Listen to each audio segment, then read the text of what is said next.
As soon as I rolled into the WWE, Bret Hart, you packed your bags and took your carcass back to Canada. Are you trying to say Bret Hart's a chicken? Bret Hart doesn't even qualify as being a chicken. He's a slimy substance that runs out of the south end of a chicken. Let me make myself clear. If you put the letter S in front of Hitman, you've had my exact all right, opinion I don't of think Bret we Hart. have to go there. I don't think we have to go there at all. Bret, you and me are alike in a lot of ways. You say you're the excellence of execution. I live it every day of my life. The problem with you is you always cared what these people thought. Stone Cold never gave a rat's ass about anybody.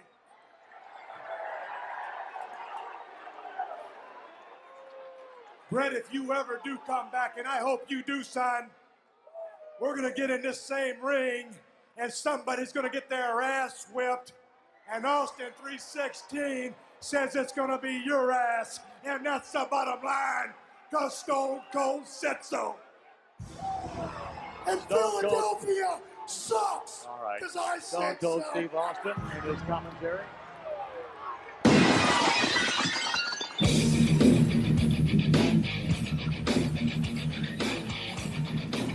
Austin 316 says I just whipped your ass.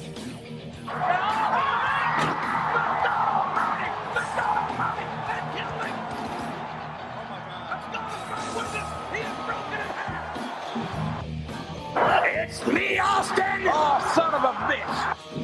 Frustrated into the goddamn word for it! This is bullshit!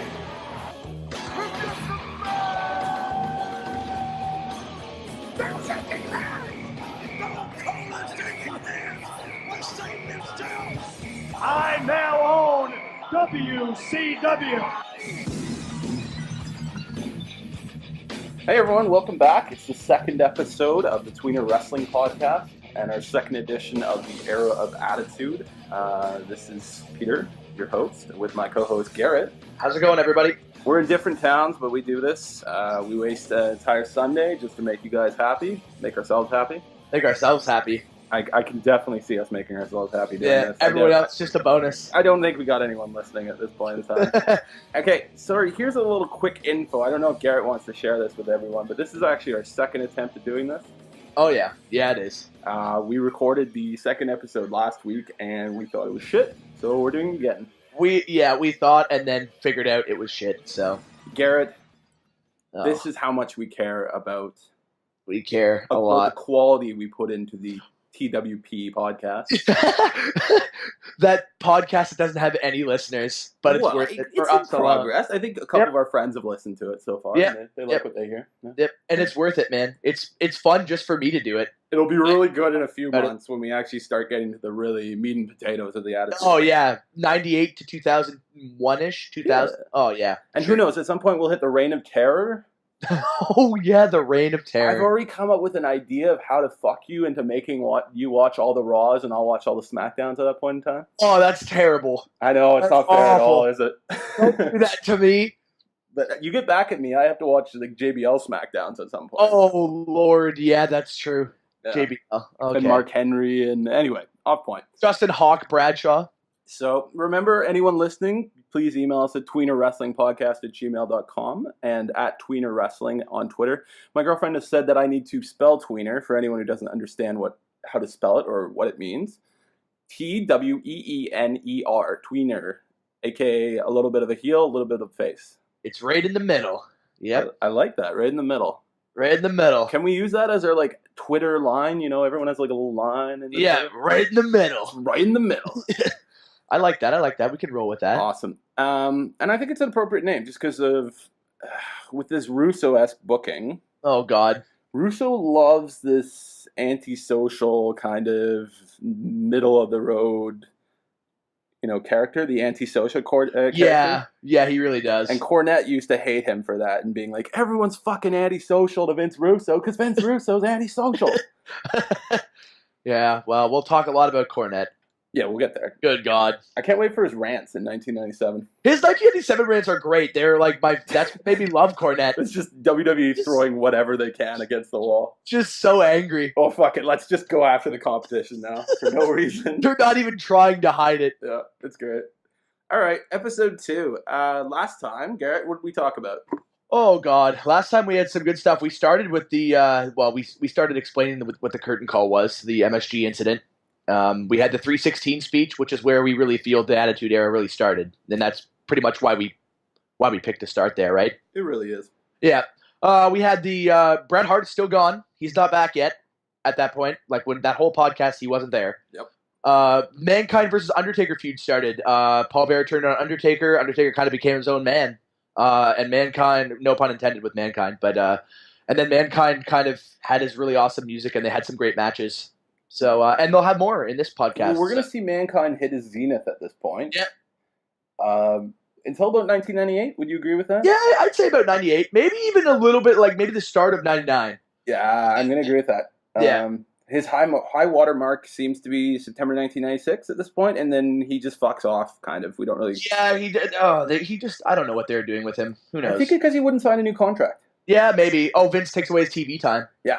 Yeah. And the only other thing that I have for what happened last time that I can recall off the top of my head is our boy Sycho Sid returned. Yes, he came did. Back.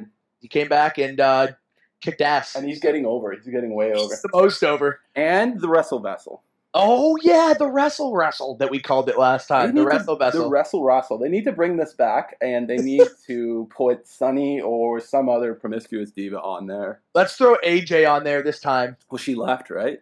Mm-hmm. I can't believe it.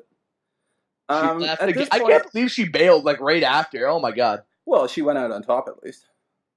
But that's true. They're suing her husband at the moment we're speaking, so I feel like it must have been uncomfortable. It's justified. A little uncomfortable for her. Left justifiably so. I'm amazed she was still there, though. That was the crazy thing. Yeah, she was there for a while after. And she kept fucking off and coming back and fucking off, and people thought she was pregnant. And yeah, well, I think it's because she was just uncomfortable with the entire situation. It's super uncomfortable. Yeah. Did you see that Stone Cold? This is going to be an interesting thing. Do you see that Stone Cold's in their doghouse right now? Wait, Stone Cold is in the WWE doghouse? He's in the WWE doghouse. Again? See, this is why we got to keep our notes separate so I can surprise you sometimes. Again? Yes, he no-showed WrestleMania. Wait, he was... Oh, shit, I put down there would be an Austin sighting, too, in the I know. Son of a bitch! That bastard! No, he fucked you over. Oh... The best part about those, is anyone wondering what we're talking about here, I do predictions every year for WrestleMania. It's great. It's bullshit because my girlfriend, who knows nothing about wrestling, won everything. She won everything. She had the Rollins cash-in. She had a Roman's loss. She had Triple H beating Sting, which I don't think anyone put down. That was the worst. Oh, God. I think she took Big Show in the Battle Royal, which we all... Oh, I fucking picked Miz Dow, and he was second last, and I was furious. Fuck you, Big Show!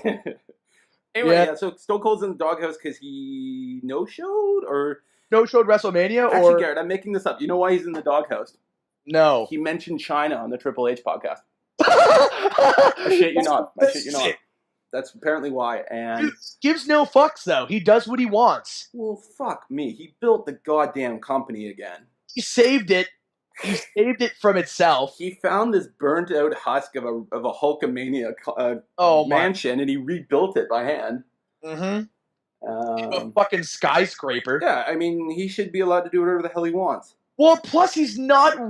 he's sort of on a Legends contract, but other than that, he's not really associated with the company anymore. He does so well at keeping his brand. You know. He's not there, he's not there every week. He's not wrestling at WrestleMania like The Rock was, or showing up at WrestleMania like that. With Ronda Rousey. Which was great. But, I don't understand why that would be such a bit... They're petty motherfuckers. They're petty. It would be to Triple H, though, because, that was... Oh, yeah. Huge shebang when it first went down, right? So, that'd be a big deal when it first went down. Coincidentally enough, now Triple H is the savior of the Attitude Era who put WCW out of business. Yeah, because he felt fucking pissed off that he had Tor's quad, so he couldn't be in it during the invasion last time. To our listeners who think that Triple H was the god at this point, We're not going to be talking about him hardly at all. in a main event sense until, probably a year from now. A year from now, maybe. Yeah, I mean a year of recording. I don't mean like a year, I mean fucking September 1999. You're not going to hear about him until then. Yeah, he kind of goes the fuck away. He doesn't do anything of particular note. He puts on those short trunks. That's what he does. That's what Miz did, and you get a main event push out of it. Apparently, Vince, he likes seeing his wrestlers' legs. That's fucking bizarre. Not even joking about that, by the way. Well, you know what? That's Vince McMahon. No, apparently he came up to Miz once. Miz had tights on, and he said, "You should show your legs more often. You look better." Interesting. I know. That's very interesting. I wish my boss would do that to me at work. Yeah, just come into work with shorts on. Your legs look better. Start shaving your legs. Yeah. Anyway, so a bit of a tangent. That away. So Stone Cold actually got served cease and desist on his own pro wrestling t-shirt store. Wow. Yeah, so he's really in the doghouse. Fuck off. They're petty motherfuckers. My God. Do you remember when The Rock kind of disappeared for a while? Yeah, there was a reason for that. Wait, which one? When was that? Which time? 2004, after WrestleMania 20. Yeah, he fucking disappeared for a couple years there. Because he played a gay character in a movie, and Vince didn't approve. Wow. Yeah. Wow. Yeah. They're so petty, though. They're fucking petty. Yeah, they are. Oh, God. Oh, that's brutal. I was watching some matches where Sid is going over Triple H, and I'm saying to myself, oh, Sid can never come back. Triple H will want that win back. He'll bury him, and then he'll make some reference to softball. That's the thing about Triple H, eh? He buries them in kayfabe, and then he'll end up making a smart remark that only, the internet fans would get. Yeah. Just as like a double middle finger. Oh, God. Yeah. Yeah. Well, here we go. All right. Let me take control of this again. Jeez, we're going on a bit of a tangent. Well, I pulled you back. We're good to go. I know. Okay. Today we're going to MSG. Yes, we are. It's the first time since the curtain call. Yep. And even then, Garrett, there's been a ton of stuff at this arena. Like, it's one thing to look at it now with, all the amazing events that have happened there. Not so much lately. We had Survivor Series 2011. Was that the last one that was there? I think was that so. The last pay-per-view that was at MSG? Was Survivor Series 2011? Yeah, email me if you're wrong, but I think it was the Never Again, Never Before tag team match with The Rock and Cena. Oh, okay. All right. Yeah. Okay. Yep. That makes sense. Which I still don't think was a good idea, but... No, well, we're not bookers, because if we were, well... Things would be better. Ms. Dow would have won that Battle Royal. Fucking right. Fucking right. Moving on. That guy's so over. Good Lord. No, someone literally must have said, it would be really cool if Big Show and Andre the Giant Trophy kind of posed together. Oh, God. And they're like, oh, Big Show's got to win now. I still think it's just because Big Show still wanted his own WrestleMania moment. He'd never really had it himself. Fuck he mentions Big that. Show. Yeah, I know. I know, but Big Show, the human being, mentioned that in a magazine. He just said that I've never really had my own WrestleMania moment yet. He's been at many WrestleManias, but he's never won. Rhodes. He won the title. Well, that's what he thinks. He ate a meatball sub at WWE New York. Yeah, that's right. And that's right. Fair enough to Big Show. I think his best one would have been X7. Yeah. Hardcore match. I really like that one. Yeah, probably. Yeah. All right. Again, off target. We're on a good roll though. We were off target in the first one, and I like the first one. Yep. MSG. What's your favorite thing that's happened here, Garrett? Oh, good Lord. This is a double question. Favorite match? Yeah. Favorite event? Okay. And let's make it a triple question. Favorite set? Oh, good Lord. Yeah. Oh, that's a little bit of a curveball here. Okay. Well, I think my favorite match, my favorite match there is probably, because the Royal Rumble in 2000 was there, was it not? Oh, so good. Yeah, the Royal Rumble in 2000, which is coincidentally also my favorite set, with the taxi cab hanging over top of the the entranceway. Yeah, and that also is that the one where Triple H faces Cactus Jack? That it is. Because that is my favorite MSG match, I think. It's so good. You want to just call it your favorite pay-per-view there, too? It is arguably... well, it's not my favorite pay-per-view of all time, I don't think. No, but at MSG. Oh, at MSG, yes, for sure. It's really good. Yeah, it's very good. All right. 2000 Rumble. Oh, God. What's my favorite one? I really like WrestleMania 10. Yep. All right. Two of my favorite matches with Razor and Shawn and Bret and Owen. Yep. I don't like the set. You know, it's a really cool set, and it doesn't use the little square box, whatever the hell entrance they have there. The video board in WrestleMania 20. Yeah, the video board was good too. They never used that again, but I really like that one. Yep, that was good. They only used it once. Yeah, it was really cool though. They only used it once, but it was great. It was awesome. And Kane set the city on fire at one point, which was cool. Oh yeah, that's true. He did. He always does that. Yeah. All right. So that's MSG. We're really excited to go there. There's always something special in the air at MSG. Yeah, the house the WWF built. Fucking rights. Did you see they raised a Hulkamania banner there like a couple months ago? Did they? Yeah, and they didn't leave it up there or something. I think it was just a publicity stunt. Oh, God. Because people were going to Rangers games and being like, why isn't the Hulkamania banner up there anymore? Well, that's a shame. I know, it's kind of disappointing. Yeah, that is a shame. Jeez, like, you think they could have got something going there. It's just a banner. Yeah. Oh, well. Yeah. I think this is a good period for us because by the end of Mind Games, we start to see a little bit more Attitude Era-esque. Yeah. Oh, definitely by the end of Mind Games. I think the end of Mind Games, like the match at the end of Mind Games was like very Attitude Era-esque. Agreed. Yeah. It was very Russo? Like, I mean, I think it's a good time for that. The Attitude Era really starts to take off. Now, I learned today that Russo didn't actually start until April 1997. Yeah, but it's still very Russo. We're still going to pick on him anyway. Yeah, because oh shit, it's Vince Russo. He's there. He's still there. He has some influence. Not what he will have soon.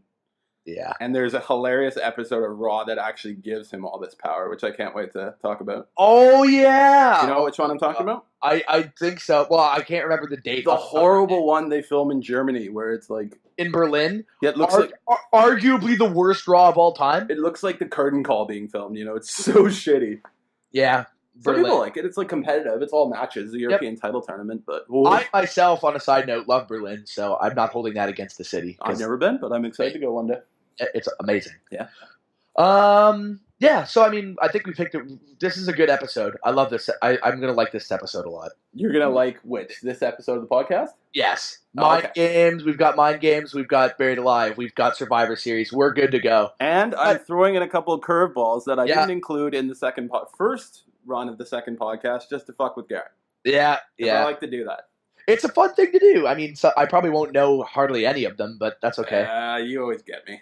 Yeah, well. All right. Raw during this time. August, September 1996.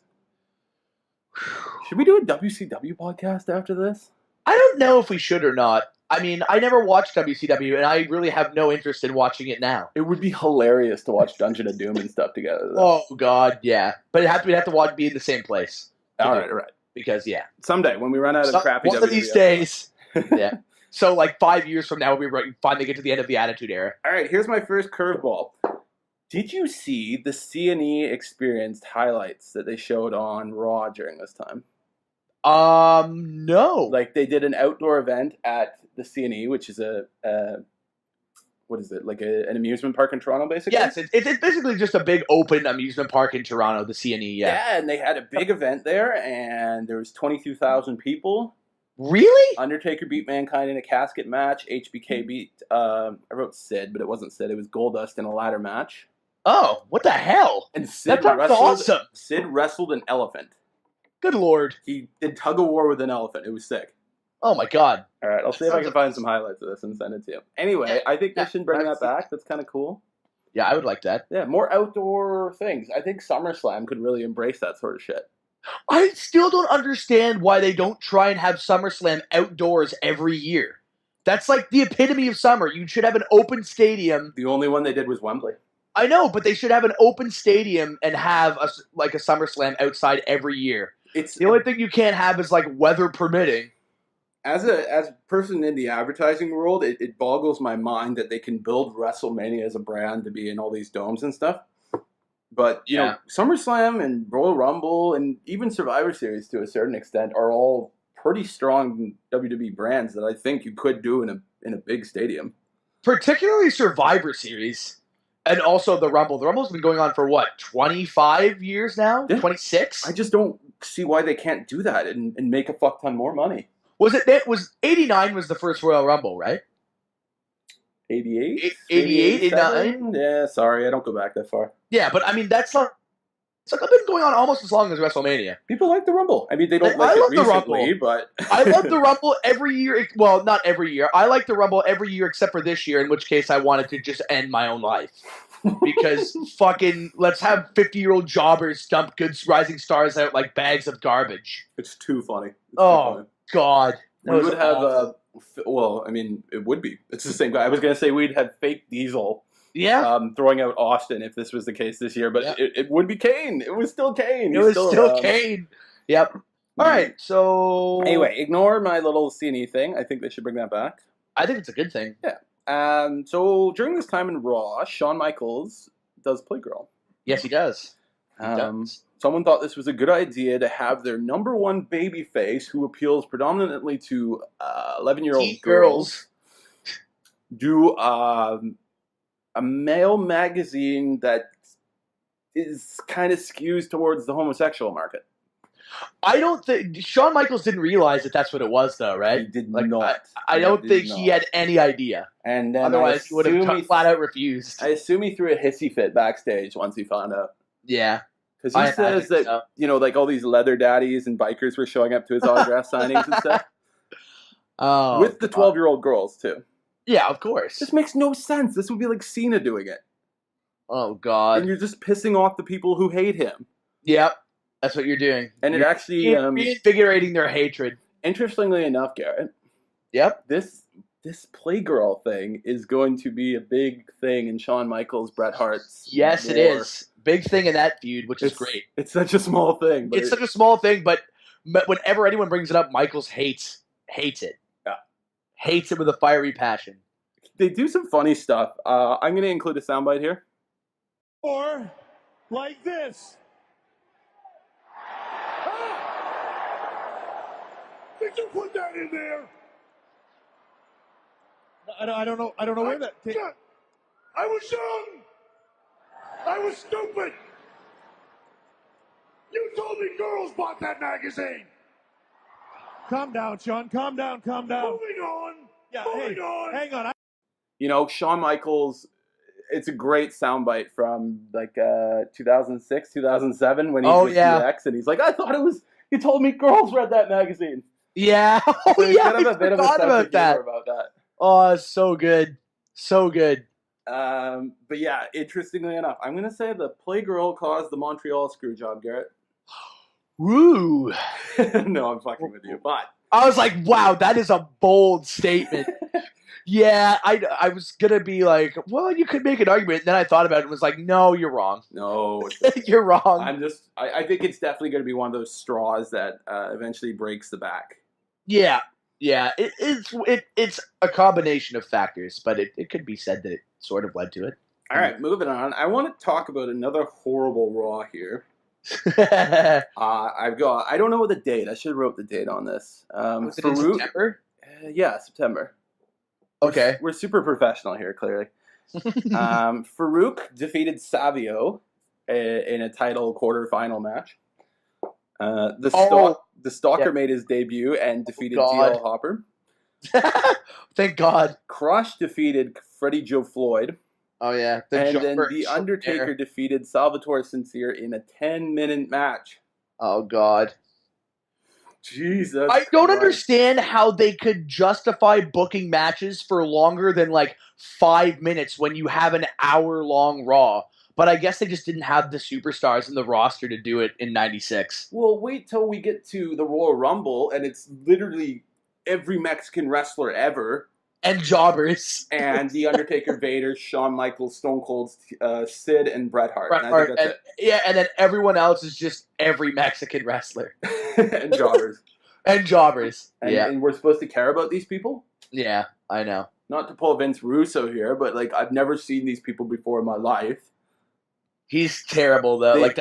That's a terrible Raw. I know which one you're talking about now. Well, anyway, anyone who ever wants to see, the most ridiculous Undertaker match, Salvatore Sincere is Alberto Del Rio without the push.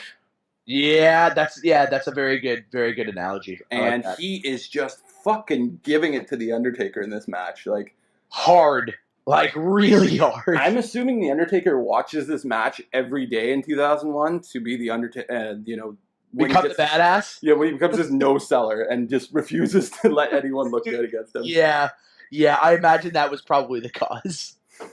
God, this match was brutal. It was so stupid. The Undertaker should never be in a headlock or being in a pin or anything with the... No. When was the last time, apart from this match, you saw The Undertaker get put in a fucking headlock? I couldn't tell you. I actually don't think there is one. It just doesn't look good. On the top of my head, and I literally don't think there is one where he gets put in a headlock. It might, well, probably Randy Orton. I could guarantee you Randy Orton probably put about 3 headlocks on him. Oh, yeah, but then Randy Orton's like gimmick. He loves his rest holds. He does. He's got to look good. What else? Sorry, I spilt my beer. What else have we got here? Oh, yeah. The really terrible, really worst gimmick, in my opinion, arguably the second or third, no, probably still first worst gimmick that the WWF has ever done, which is the fake Razor and Diesel. I hope you're not jumping to fake Razor and fake Diesel because that's after Mind Games, Garrett. Is it actually? Yes! That can't be after Mind Games. It is after Mind Games. Well, in my defense, I wrote this at 4 a.m. at work, so we'll just cut that part out. Fuck me, okay. I mean, we could talk about it, or we could do... No, well, we'll wait till after Mind Games. That's what happens. Fuck it. Too bad. I got you on this last time, too. Look what's happening. Yeah, I know, and I never changed it because I was just like, oh, well, fuck it. We'll just roll with this. Mind Games, Philadelphia, Pennsylvania. Oh, my God. September 22nd, which is my birthday. Yeah. So, happy birthday to me. You in 96. I'm not watching wrestling for another 3 years. I'm 6 years old at this point. Yeah. ECW makes a small appearance at the very beginning of the show. Yeah, weirdly. You see that? I liked it, but it was Do you still... remember it? The hell, I don't remember everything off the top of my head. But... No, because it's like a Savio Vega has one of his 5-star Caribbean strap matches. Oh, God. Meltzer approved. And and then all of a sudden, like, Sandman and Tommy Dreamer are spitting beer in his face.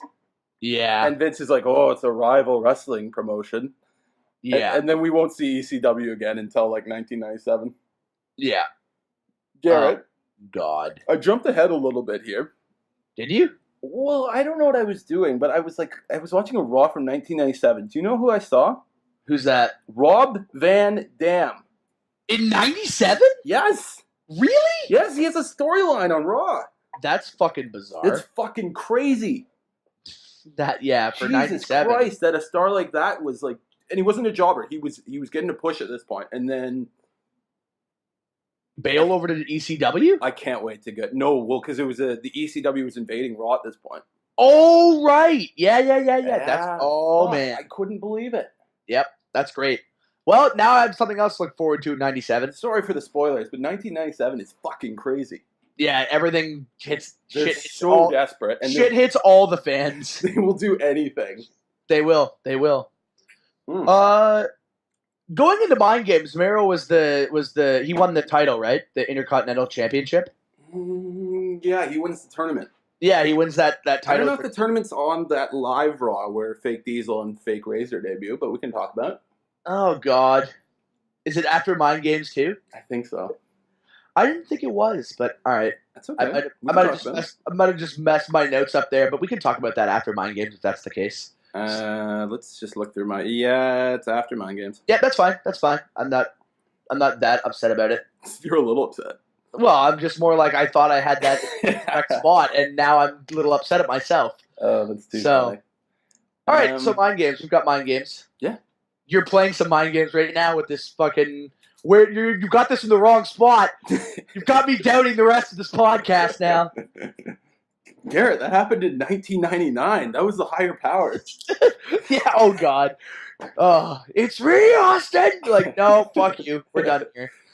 All right. So we've got mind games down. Garrett and I have a special spot for the higher power angle. Every now and then we'll get wasted and just start screaming it at people. It's me, Austin! It's me, Austin!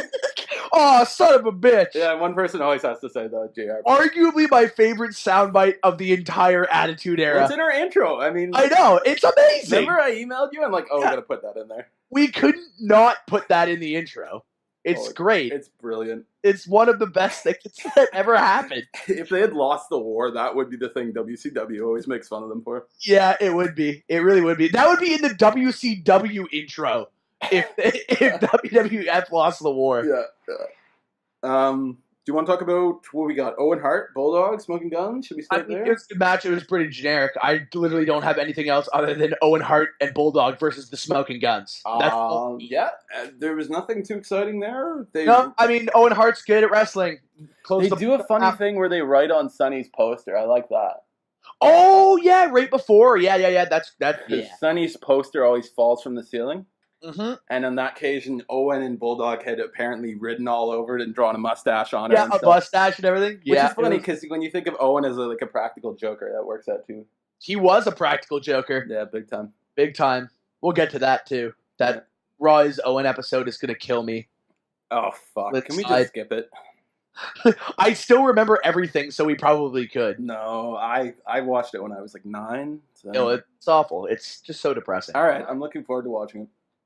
No, you shouldn't. Well, I'm not looking forward to watching. I'm probably going to be dreading it, watching the go home Raw for Over the Edge. But I'm really not looking forward to fucking Over the Edge. It's on the network too. Fuck. Is it the unedited Over the Edge? No, we have to watch the unedited one. Oh, okay. Because the one on the network's edited. So, I mean, other than that, it was a really generic match. Nothing happens. The Smoking Guns lose. They lose, and Sonny goes on a tirade. The end. This is the only thing I wanted to point out here, Garrett, that this is where I start to notice the fact that they have no faces. Yeah. There's no credible faces on the roster. You're going to see a lot of these sort of matches, tough man matches, where they just throw two heels together because they don't have any credible faces. Yep. It's very strange. Yep.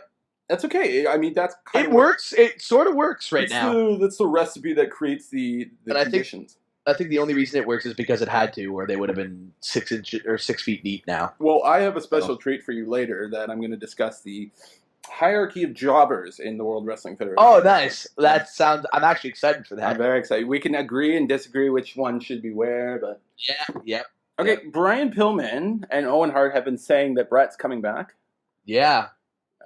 For a couple weeks. A couple Raws. Yeah, a couple Raws. And they have these big shit-eating grins on their faces. Yeah, the whole time. God, I love Brian Pillman so much. I love him. Yeah, this is where I don't even know what they were going with for this story. I guess the punchline is they come out and they say Bret Hart was too scared to come out or something. Yeah, and they swerve everyone. They swerve out, and then they actually it does a good job because then they say, "But this man's not too afraid," and Stone Cold comes out. Yeah, and he threatens to whip Bret Hart's ass if he does come back. Do you want to pause for a soundbite here to do our play Stone Cold's generic music so everyone can kind of feel for what his... because this is where he gets his... Not yet. But yeah. Let's pause here. Just pause for soundbite. Play his shitty music. Yeah. Okay. Yep.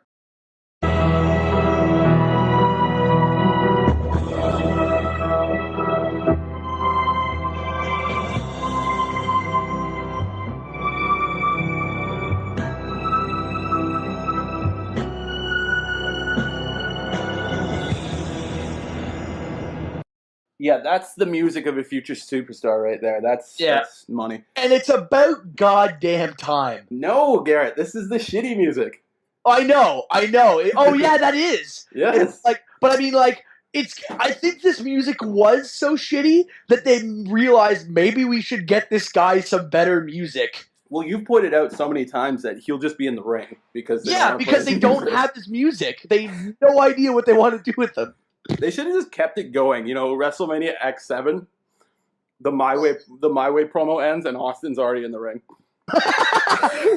6 years later, still doesn't have music. Oh no. Too funny. That'd be awful. The only thing worse I could think of is if he had a Cena or a Shawn Michaels-esque music where he sings it himself. Oh, God. Come on. HBK music. Don't no-sell me on this joke. It's funny. It was stop corpsing my joke. Oh, God. All right. So, I mean, like, it's a really good promo. I like that segment a lot. It's so good. You heard a little bit at the beginning. Yep. I don't know if we want to do some more here. It was excellent. Yeah. Basically, the point is Austin says, Bret, if you come back, I'm going to whip your ass. Yep. You got beat by the boy toy. Yeah, and it's a great promo that kind of lets Austin, for the majority of this feud until Bret comes back in a couple weeks. I think he comes back after Buried Alive. Yeah. Austin is doing like a Bray Wyatt Undertaker kind of storyline here where he's probably not to the same extent, but he's carrying all the work. He's basically calling Bret out. That sort of shit. Mm-hmm. Nothing too interesting there other than that. Yeah, other than that promo, like, I mean, that promo was literally filler. Goldust and the Undertaker fight, nothing too interesting. Nothing too big. The only thing I really like about this is that Goldust uses like the gold powder to blind Undertaker, and that makes way more sense than it's just basic ring psychology, you know? Yeah, it makes way more sense than Salvatore Sincere just fucking working him over. Just working him over. Like, at least the Undertaker can't, in quotations, can't see. So at least that kind of makes more sense. Salvatore Sincere was a fucking jobber. Yep. Like, there's a promo in 1997 where Mero literally calls him a jobber. I'm not joking. Pause for a second. I know. It's great. Oh, man. But yeah, other than that, like, nothing really big in this match. Just pretty generic. Yep. I do. It does show how over Goldust is. His sort of push. Good Lord. Goldust is everywhere. He's winding down a little bit too. He's going to be kind of in the same boat Mankind will be soon. Yep. But he'll be feuding over the Intercontinental title, which is good. Back then it was important. Yeah. Sort of. Yeah. Maybe not even. Maybe not even. Shawn Michaels versus Mankind. This is the meat and potatoes of this match. Yes, it is. And it's still one of my favorite spots. It's so good. But you know the funny thing, Garrett? I was thinking about this before going to bed last night. The sort of shit I think about at night, apparently. Mankind. This isn't even close to Shawn Michaels' best match, right? No, definitely not. Not even close to his best top 10 matches, though, right? No, I don't think so. Top 20? Like maybe in like 18th place. Maybe. Like way down. I kept trying to do it, and I just kept coming up with better matches. Like, yeah. I'm not going to make a list, but I mean, just think about it. Think of all the WrestleMania matches Shawn Michaels have had. They're all better than this one. They're all better than this. Well, except for maybe his like Tito Santana matches. Oh God. Rick the Model Martel matches, but Tatanka. Yeah, you know, like, just try and... This match is fucking fantastic, and it's one of Mick Foley's best. It used to be Mick Foley's favorite. For a long time. Not anymore. Very long time. Not anymore. I still think it's one of Mick Foley's better matches. Yep. Thanks, Randy Orton, for making it not his favorite anymore. He probably just says that because he was trying to, like, kiss ass. Yeah. Maybe. Apart from, like, there's a lot of ridiculous things. Do you want to break down the match, Garrett? I mean, there's a lot of shit that goes on. Like, it's fun. The Shawn promo is awful. Like, I don't even want to talk about it. It's so bad. I just did. But, what else is a thing I noticed a lot in this match that started to piss me off? Oh, Goldust is everywhere. Yes, it is. It's fucking all over the place. It's all over the ring. When like, Shawn Michaels falls down on his back, he gets up and there's like 16 flakes on his back. And I'm like, man, what the fuck is going on with Shawn's back for like 10 minutes? Because it was just stuck gold flake. I'm imagining Shawn just threw a conniption after that. I would love a jobber these days to have that sort of entrance. And then meanwhile, Brock Lesnar is getting like gold and silver all over him in the main event. Yeah. The whole match, they worked really stiff. The whole time. It was stiff. Mankind has his famous I can't walk anymore because I do this knee spot every time. I fucking love that spot. So do I. Where he starts hitting it with a pen. He hits it with a pen. Yeah. Awesome. Yep. Shawn is like ridiculous in this match. I feel like Is this the first time Shawn Michaels pushed a referee? yes, maybe. I do remember him throwing the biggest hissy fit in the SummerSlam ladder match last year, but I don't know. Yeah.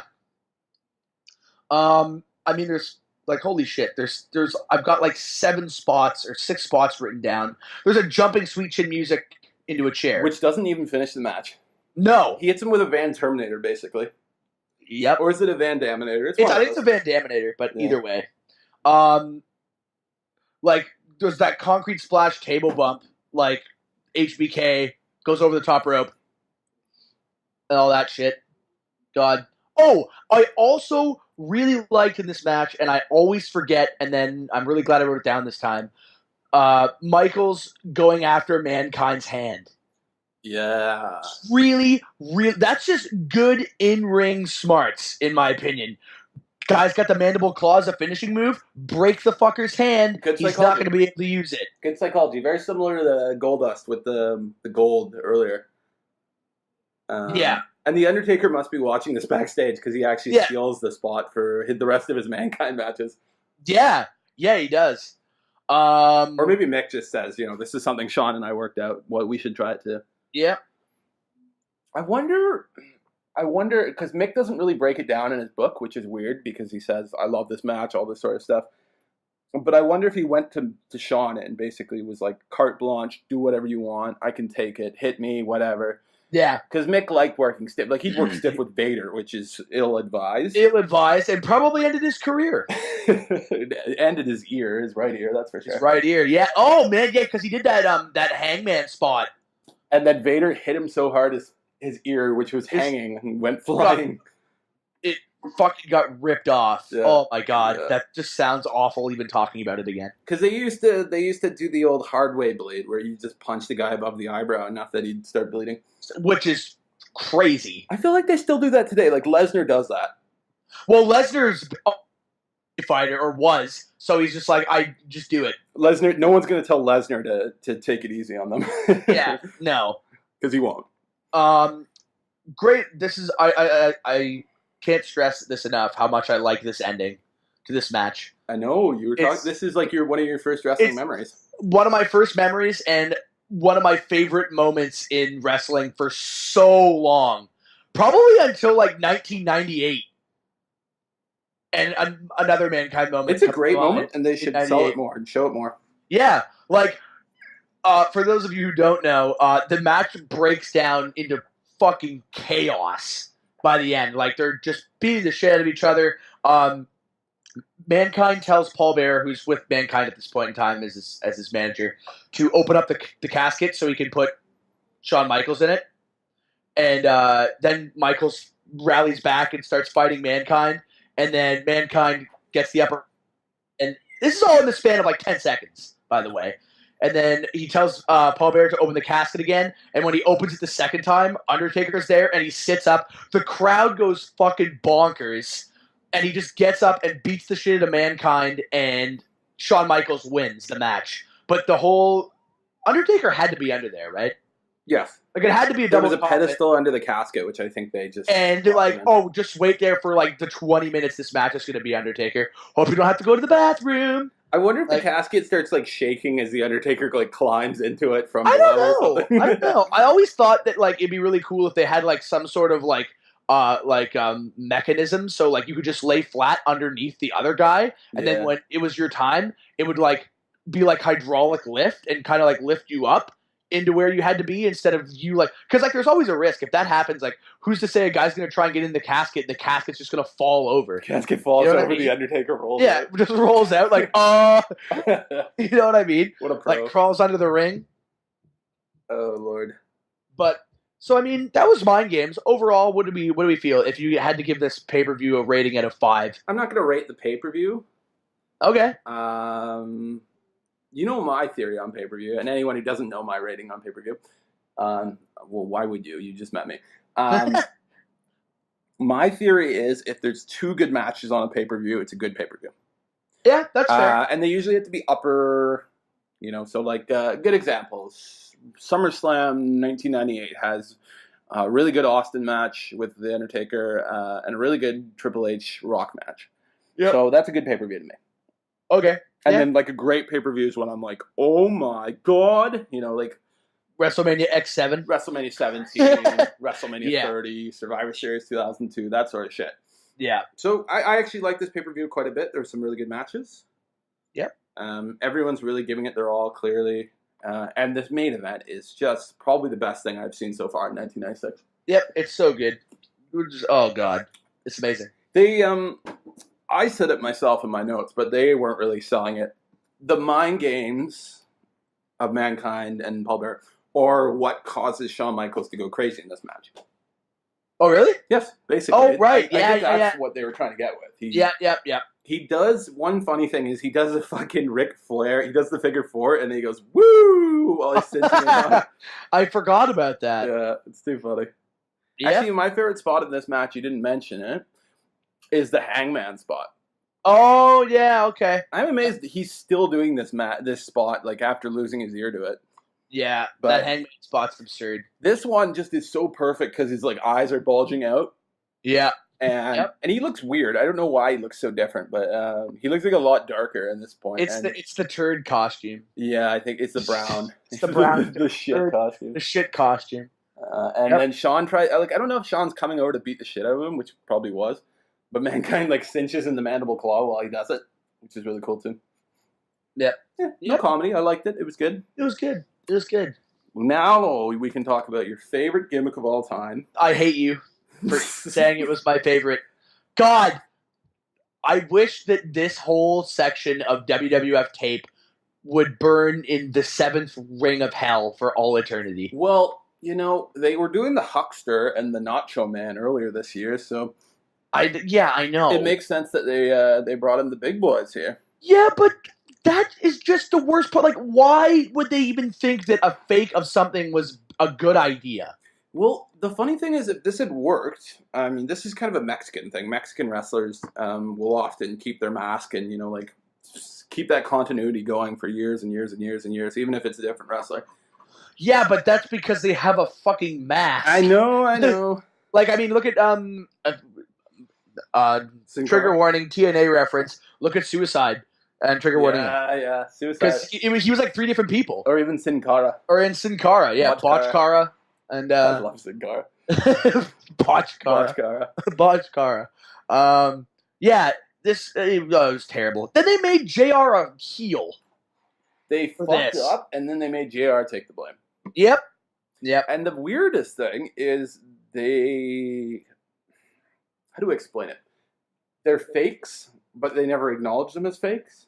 Yeah, they just tried to say that they were real the whole time. Like, they tried to pass them off. The announcers will be like, wait a minute, that's not, and then they won't say it, and then later on. Then the next Raw, they'll just be like, oh, here comes Diesel. Yeah, and you're like, Big Daddy what Cool. The fuck? Like, no, it's clearly not. You said so last week. Very strange. Yeah, really weird. But currently they refer to them as the fake Diesel and the fake Razor.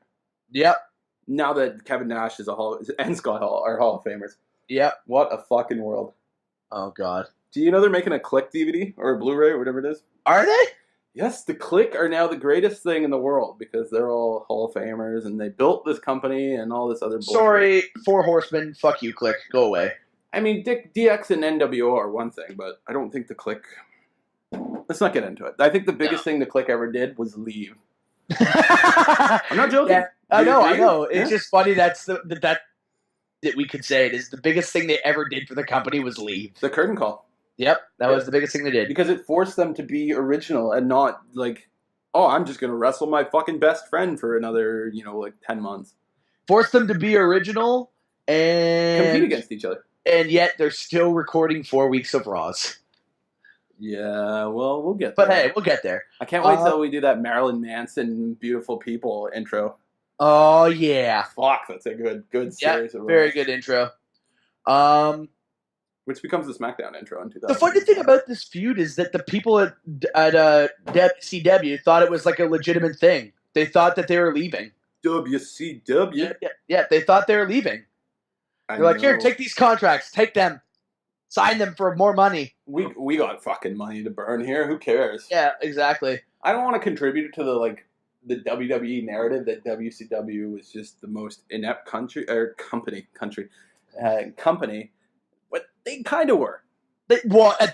Obviously, you'd think that they'd have better Hulk information. Hogan was signed to a contract that they'd never be able to afford. Like they were always going to lose money with Hulk Hogan's contract. Yeah. Where there's like 25% of all pay-per-view revenue. Oh my God, so ridiculous. I know, Jesus. Like you have to make Mayweather Pacquiao money to like holy shit. Yeah, every time. And I mean, like the only other really good thing that came out of this debut is the JR soundbite, and that's what we should be listening to. So we're gonna pause for soundbite. Let me tell you how warm-hearted Mr. McMahon is. Mr. McMahon called me into his office on February the 11th, 1994, and he fired my ass. And that's why it's awesome. Because it just makes me feel bad for JR. Like, Jesus. He always gets fucked around. I'm surprised that fucking Raw was not filmed in Oklahoma. And he had to kiss Yokozuna's ass. His ass. God damn it. They always shit all over JR. He gets kicked in the fucking nuts by Linda McMahon. Can we pause for soundbite there? Yep. JR, on behalf of the entire McMahon family, you're fired. You're fired. No, kicks him in the balls. So shitty. Every time you mention one of these, I'm gonna be like, I want to include that in the thing. It's so shitty. Now I have to go find that soundbite. That's okay. It's not that hard. Yeah. Linda's ill-advised, and then she does a one more week against Mankind, and that's it. It's great. Yeah. And then let's not talk about this debut anymore. Wait, I have something interesting here for you. Oh, okay, because I'm getting angry. The only reason the fake Razor was hired was because he would do fake Razor impersonations in ECW. Oh, really? Just to mess with Shane Douglas. Oh, my God. Like, he'd go on the house mic and he'd do the Razor Ramon. Rick Bogner, and I think his name was Titan, which I always thought would be a good name for the Big Show. Yeah, better than Mastodon. Yeah, no, because Titan Sports used to be WWE. Yeah. Fuck, send me back to 1999. I'll print money. Anyway, so yeah, he would go on the mic and he'd be like, "Hey, no, I'm not even going to do the impersonation. Everyone knows how bad my Scott Hall is." How is my Scott Hall there? I can give it a try. I don't know if you could do better, but anyway, I can't. Apparently, Shane Douglas would like run up to Heyman and be like, "Did you fucking hire Scott Hall?" That's amazing. So Vince calls him and is like, "I hear you do a great Razor. Like, I own the trademark, the costume, and the character. You're gonna be my new Razor." Oh my God. And then apparently, like a couple years later, after Rick got fired, he called Vince. Oh, really? And Vince is like, "Rick, never call me at this number again." That's amazing. But the funny thing is how Shawn Michaels would put up with this shit. Yeah, well, I mean, you'd think he'd go back and tell them, like... Well, apparently Rick Bogner, said that Shawn Michaels trained him on how to actually throw the Razor punch. Huh. Maybe that just speaks to how much of an asshole Shawn Michaels is. I think Shawn might have been a little bitter at this point and feeling like they'd fucked him over or something. Yeah, they left him. Yep. Yep. And, basically Shawn was with Triple H. Not China yet, but soon. No, but soon. He couldn't actually drive with Triple H for a bit because Vince was like, you can't have the heel in the face driving around. So Tim White, the referee, had to drive him around. Really? Yeah, apparently he was a real fucking prick to Tim White. Unsurprising. And that's why Tim White had to kill himself many, many times over the winter of 2006. Oh, God. Did you ever see those? No. They did the lunchtime suicide. Oh, God. Do you have any idea what I'm talking about? No. They did a segment with Tim... See, this is why, I love this sort of shit. Yeah. They did a segment with Tim White, because Tim White, the referee. Yeah. He got injured in the Jericho Triple H Hell in a Cell.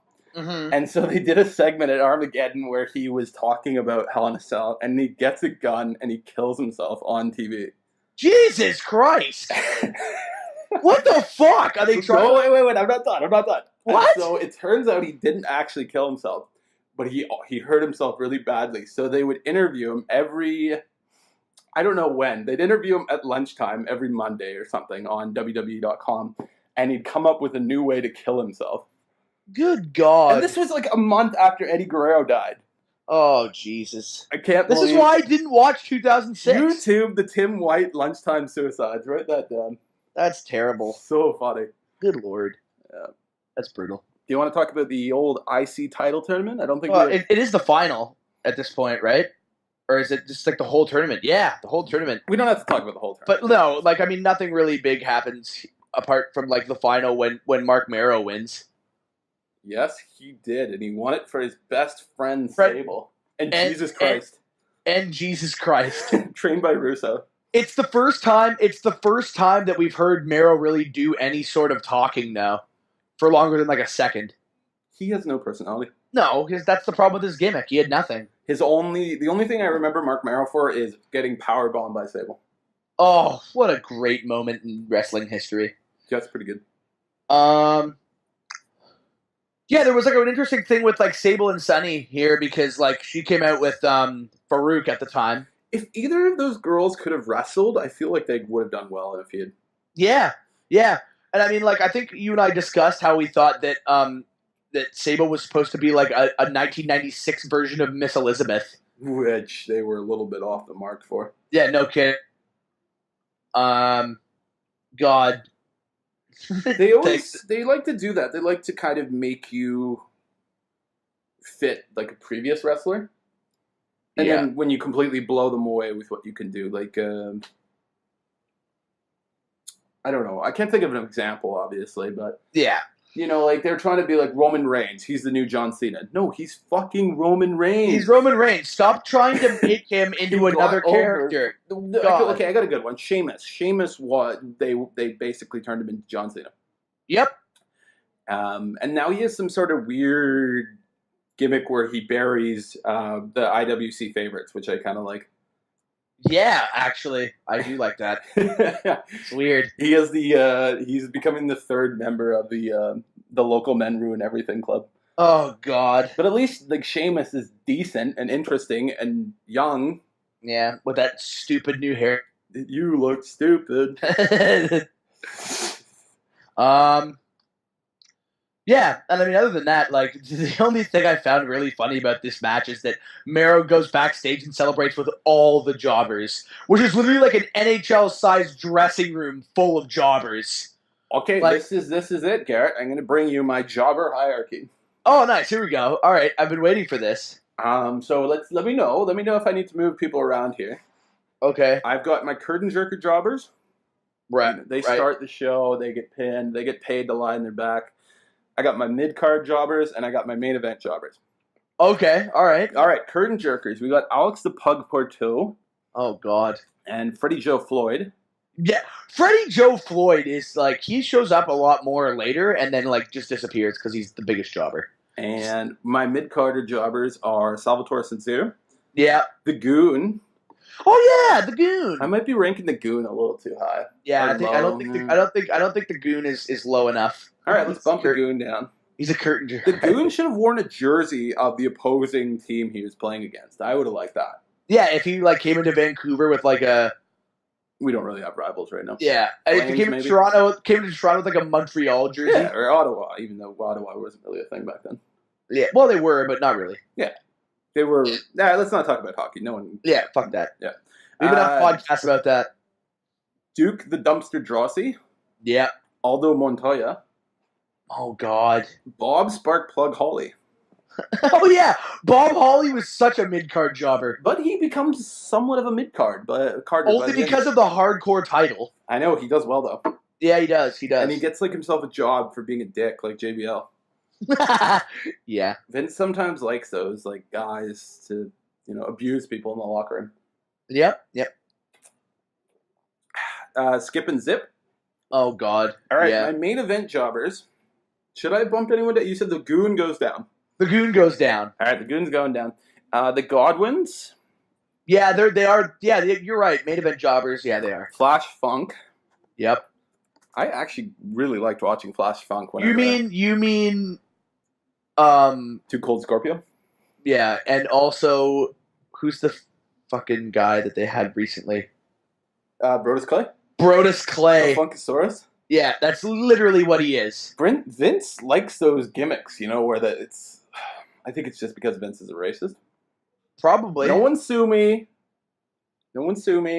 It's just what I think. It's, he always has these black guys come out and they dance, and that's all they do. Yeah. And anyone who says I'm a racist, Triple H said the exact same thing in his Booker T feud.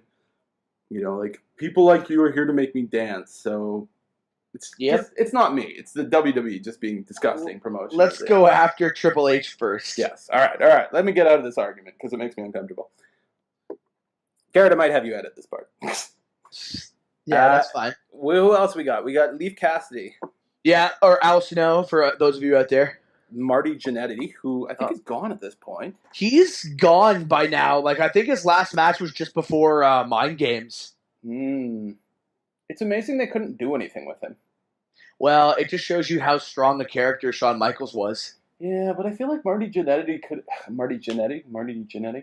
I feel like he could have been like I'm going to laugh saying this. Like a Dean Ambrose to the Seth Rollins. Okay, yeah, all right. I think his best bet would have been that kind of street brawler kind of gimmick rather than I'm still a rocker, here's my rocker costume kind of thing. Right. And my last main event jobber, the Stalker, Barry Windham. Oh, the Stalker. But I think he's going to be an unemployed jobber by the end of the year. Yeah, I think so. Yeah. All right. It's not bad. Do you want to talk about the roadie? Oh, God. We can go over it quickly. Yeah, Road Dogg. The roadie is Road Dogg. The Road Dogg. It's a really it's kind of a weird segment they have every Raw. The real Double J, who's the Road Dogg, talking about how Jeff Jarrett wrote this song. We're gonna break the scoop. Yeah, lip synced it and stuff. And the only reason Road Dogg was tagging along was because he said Jeff Jarrett said he would take him to the top. And he's all like, well, fuck you, Jeff Jarrett, because Jeff Jarrett is in WCW by this point. Yes. I think he's a 4 horseman.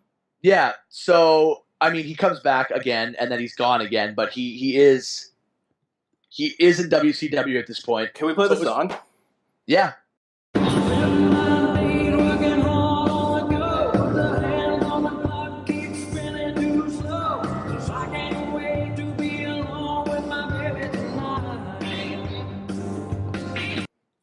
See, I feel like Vince just wanted the money back on this amazing song that he wrote. Yeah. With his Baby Tonight. Yep. Oh, Lord. Yeah. And the Road Dogg gets over. Actually, Road Dogg and Todd Grisham, I believe. Not Todd Grisham. Maybe Todd Grisham. They used to host a bit on WWE on YouTube called... fuck me. I'm so out of it today. What they call it? It was basically, Are You Serious? Have you ever seen that? Oh, yeah, Are You Serious? Yeah, I used to watch. And they did one where, the clip of the roadie came up of him singing. Oh, Jesus. And the Road Dogg had to kind of no sell it and be like, I have no idea what's going on here. Yeah, just no sells his own thing. That's funny. Yeah, so that was the roadie. It was weird. It was very weird that they're referencing Jeff Jarrett. Yeah. Nothing really happens with him either. This whole he becomes a main event the real Double J, it goes on for several Raws in a row. It's not just one Raw, it's over 5 weeks. It's their keep coming back to see how Jeff Jarrett will be exposed. It's like a non-phone in version. And I'm like, the NWO is gonna reveal a new member next week. Might be watching that. Yeah. Yeah. What was I going to say there? Probably nothing. Oh, wait. Remember when I said RVD was wandering around in July or June of 1997? Yep. Do you know why he leaves? No. Because they want him to lose to the fucking roadie. Really? Yes. Oh, God. And roadie is a main event jobber at this point. Yep. Wow. Fuck. Yeah. It's good to lose a talent like that when, mismanagement to the and then RVD goes back to ECW and smokes weed and still smoking that weed. Oh God. He could have been so much more. All right, so now comes to like our big moment of what's going on at this time. We have Bret returning on our timetable. Is that it? Yep. I'm not going to break this down too much because it's boring as hell. Yeah. Let's just say Bret's been gone since WrestleMania 12. Yep. He was very unhappy about the situation. He didn't think he should put over Shawn. Yeah, pretty much. Actually, he left because Shawn said, "Get the fuck out of my ring." He's bitter as hell. At WrestleMania. Although Shawn says he said that to Jose Lothario, not Bret. That's amazing. I know, how funny is that? Given how much love he has for him on screen, it's really funny that that's what he would say. Because he said, "Get him the fuck out of my ring. This is my moment." And apparently Shawn was like, "I said that to Jose, not you, Bret." That's amazing. I know, how funny is that? That's really good. And then Bret was thinking, let's do a storyline here. So he leaves. Also kind of let Shawn, flail a bit. Yep. And he's doing his movies. Bischoff meets Bret in September 25th, 1996. Bischoff says, "What's it going to take for you to come to WCW?" He says, "I want the exact same deal as Hogan, but 1 cent more," which is a huge fuck you. I love it. Yep. He hates Hogan, still hates him. Yep. And WCW wouldn't know what to do with him either. It's that's what Vince says. Yeah. He's like, no one would know what to do with you. And so Vince ends up signing him to a $10.5 million agreement, which is absurd. But peanuts compared to what you'd pay like a legend these days. Oh, yeah, without a doubt. He gives him 1.5 for 3 years as a wrestler, 500 for 7 years as an advisor, so like a Pat Patterson role. And then $250 a year to be on standby, which I think... like a Legends, basically. I don't know if they pay a legend that much, but yeah, probably. It's basically what it is. It's like a Legends contract. It's probably a Hulk Hogan contract, although Hogan probably wants even more than that. Yeah. Yeah. One interesting thing, we've actually run through that really quickly. I was impressed. Yeah. If Bret was ever injured, he'd be paid for it. Yeah. Which would be helpful for his WCW end. Yep. And Bret would have creative control for the last 30 days of his contract. Lol, we all know how that worked out. The funny thing about that is Bret says he had done every date he was contractually obligated to do, so he didn't even need to go to Montreal. He could have just said, "Fuck you guys, I'm going to mail you the belt." Wow. Yeah, which is what Goldberg did. One of my favorite Goldberg things is where he runs out of dates before WrestleMania 20, and he just stops showing up. Yep. And they're like, "You need to promote the match," and he's like, "Fuck you, pay me." Yep. So, I mean, we're on the road to the end of the Hitman in the WWF. Yeah, it's pretty much, we're on the final stretch now. Bret's going to be really unhappy during this time period, but... Final lap. Bret wins 2 world titles during this time period. He's a central player. He's got probably his best push ever. Creative-wise, he's doing some really great stuff. I think he was just really unhappy with Shawn Michaels. And I think Vince is just kind of, "I'm not getting the value I think I should be getting out of you." And he tries to play like a little bit of a game with him there. Yeah. I don't know. Yep. All right. Whatever. It's boring. No one cares. It's Bret Hart from 96. Oh, Can we talk about Triple H and Mr. Perfect? Oh, yeah, we could. Which is like my favorite swerve I've seen so far. Oh, that swerve, though. It got me. I didn't see it coming either, so it was a good swerve. It was the Triple H, and after being buried in quotation marks, it was a real Triple H burial where he's like literally he loses maybe for a month and then he's back into the Intercontinental title hunt. Yep. He comes to the ring with a valet, usually a playmate. And Mr. Perfect will come down and take his valet. Take them away. And this goes on for about 2 months. 2 months, yeah. And it really culminates with like, actually, speaking of jobbers, Triple H is having a match with Freddie Joe. Joe fucking Floyd. Just so because he handcuffs his valet to the ring for that match. Yeah. So Perfect can't steal her. And then he comes out and gets the key from a security guard and takes her anyway. It's fucking amazing. It's great. And then that's literally just so Triple H can chase him down the ramp, and then Perfect just turns around and decks him. And then... to be honest with you, that's what really sold the nod, like, that this was a real feud for me, was like he turned around and just punched him in the face. It was basically the most... I think the only reason I was kind of swerved what because they didn't really have Mero involved in the feud at all. Yeah. It would be one thing if Perfect was coming to the ring with Mero every night and Triple H was saying, like he was feuding with Mero, but no, he was feuding with Mr. Perfect. Yeah. The only time we saw Mr. Perfect was when he kind of congratulated Mero on winning. Yeah. Yeah. There was nothing stopping Triple H from getting involved in the IC title tournament or doing anything there if he wanted to win. Yeah. I don't know. Yeah. Didn't make any sense to me.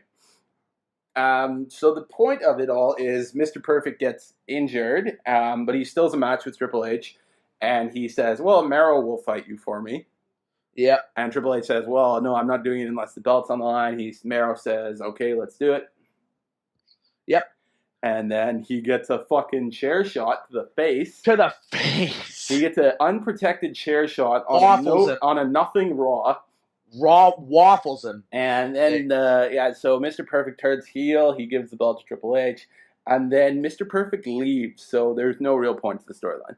Yeah, he leaves like a week later. And then Triple H just moves on to feud with Goldust. Yep. It's amazing. Amazing swerve. A great, oh shit, it's Vince. Not really Russo yet, swerve. We'll count it. Yep. Do you want to pause for soundbite? Yep. Oh shit! It's Vince Russo! Oh shit, it's Vince Russo. Even if TNA goes under tomorrow, which they probably will. That is the best. That's their legacy. That's ever happened. Mike Tenay just like fake losing his mind. You know what's funny? Just to go off on a bit of a tangent here. TNA booked Sting better than the WWE did. Yeah, and that's terrible. Wow. And TNA had Sting fighting in like reverse casket matches. Reverse casket. I shit you not. They had levitating casket matches with him and this and Yep. Anyway, not important. HBK actually fights Steve Austin on one of these Raws. Yeah, he does. Yeah. Nothing really exciting here. It's just one of those things. Yep, really good. There's a really good opening promo to that Raw, though, that Austin cuts about just whipping HBK's ass. Yeah, the boy toy and all that. Yeah, it's really good. Again, another Austin jobber entrance. And then, so nothing really exciting happens. Vader interferes. Savio interferes, and he just gets a stunner. This arguably might be the biggest job out in wrestling history. It's pretty good. It's pretty good. He steps through the ropes, gets stunned, and rolls out of the ring. It's like almost like a Kai and Tai attacking the Big Show or something, like amazing. And I think it was just Austin being like, "No, I'm way, way above you at this point. I'm not dealing with you." And then Razor and Diesel come out, but they don't do anything. You know what I wrote in my notes for this? No, I wrote "lol, fuck off, Razor and Diesel." But I think I wrote, I can't believe this ludicrously obvious fake gimmick still went on for this long. But they never do anything with them. They stand out there. Stand there and look at them in the ring, and that's all that happens. And they just drop it. Yep, that's the end of the Raw. Wow. Oh man, we didn't get to do. I was gonna constantly harass you about someone getting buried alive. I know someone getting buried. I was wondering if you were going to. I should have done it myself, but it doesn't matter. In the lead up to Buried Alive, which we're moving on to here, so funny. They would be like, I'm not even gonna include a soundbite, but like literally they'd be like, "Someone's getting buried alive." Did you hear? Yeah. And working cemetery in the middle of Market Square Arena. It's a full working cemetery. Reggie Miller's gonna be there.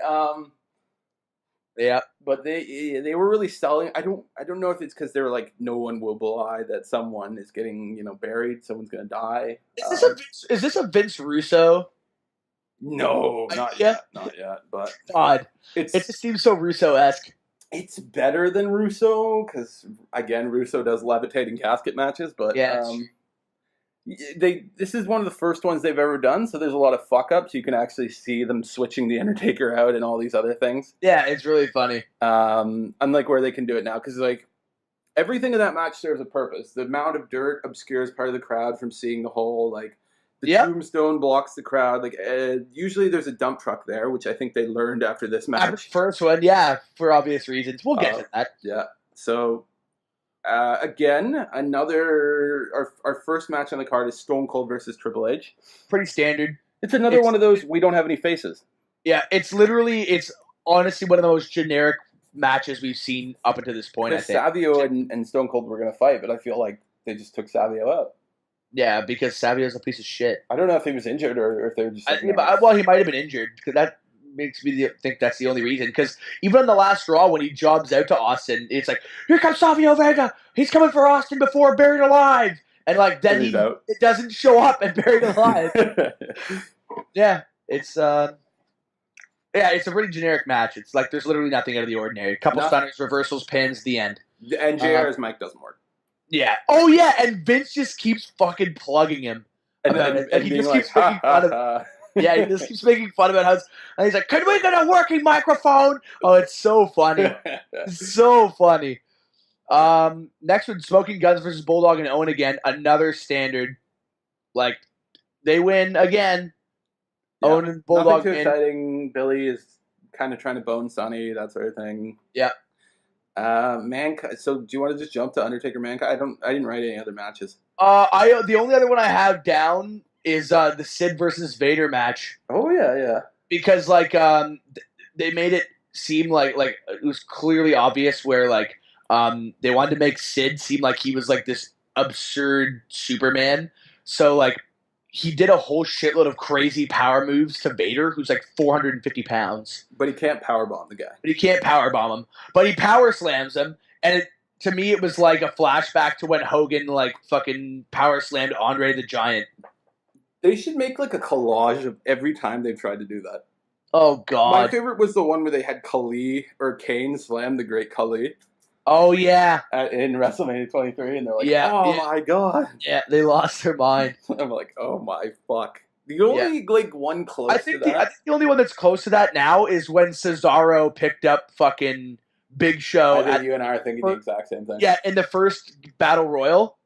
Yeah, when he picked Big Show up and the whole crowd was like, because they'd never seen something like that before. I went nuts too. Yeah, so did I. Yeah, but we can just go right to like the main event here because that's what we know we're all here for. Yeah, I mean, Undertaker versus Mankind, first ever Buried Alive match. King keeps saying that it's raining in the arena. Because they have the lighting effect, right? Yeah, I'm wondering if they're doing the lighting or like they went all out and tried to make it look like it was raining. Or it was just in his script.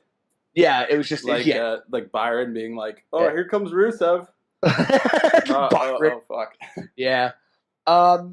There's I think this is one of the first spots I've seen where like Undertaker does a crazy leaping, like flying man on someone. He does a really good one out of the crowd onto Mankind. Yeah, and he also does one off the top ropes where he's a little.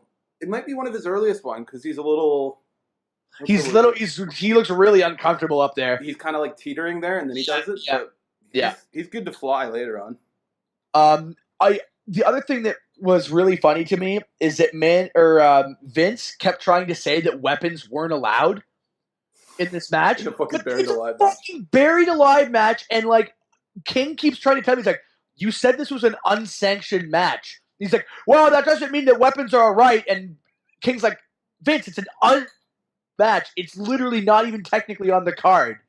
It doesn't exist," which is the it doesn't exist. Like it's so funny that he just keeps trying to bring that back in. Can you think of another unsanctioned match?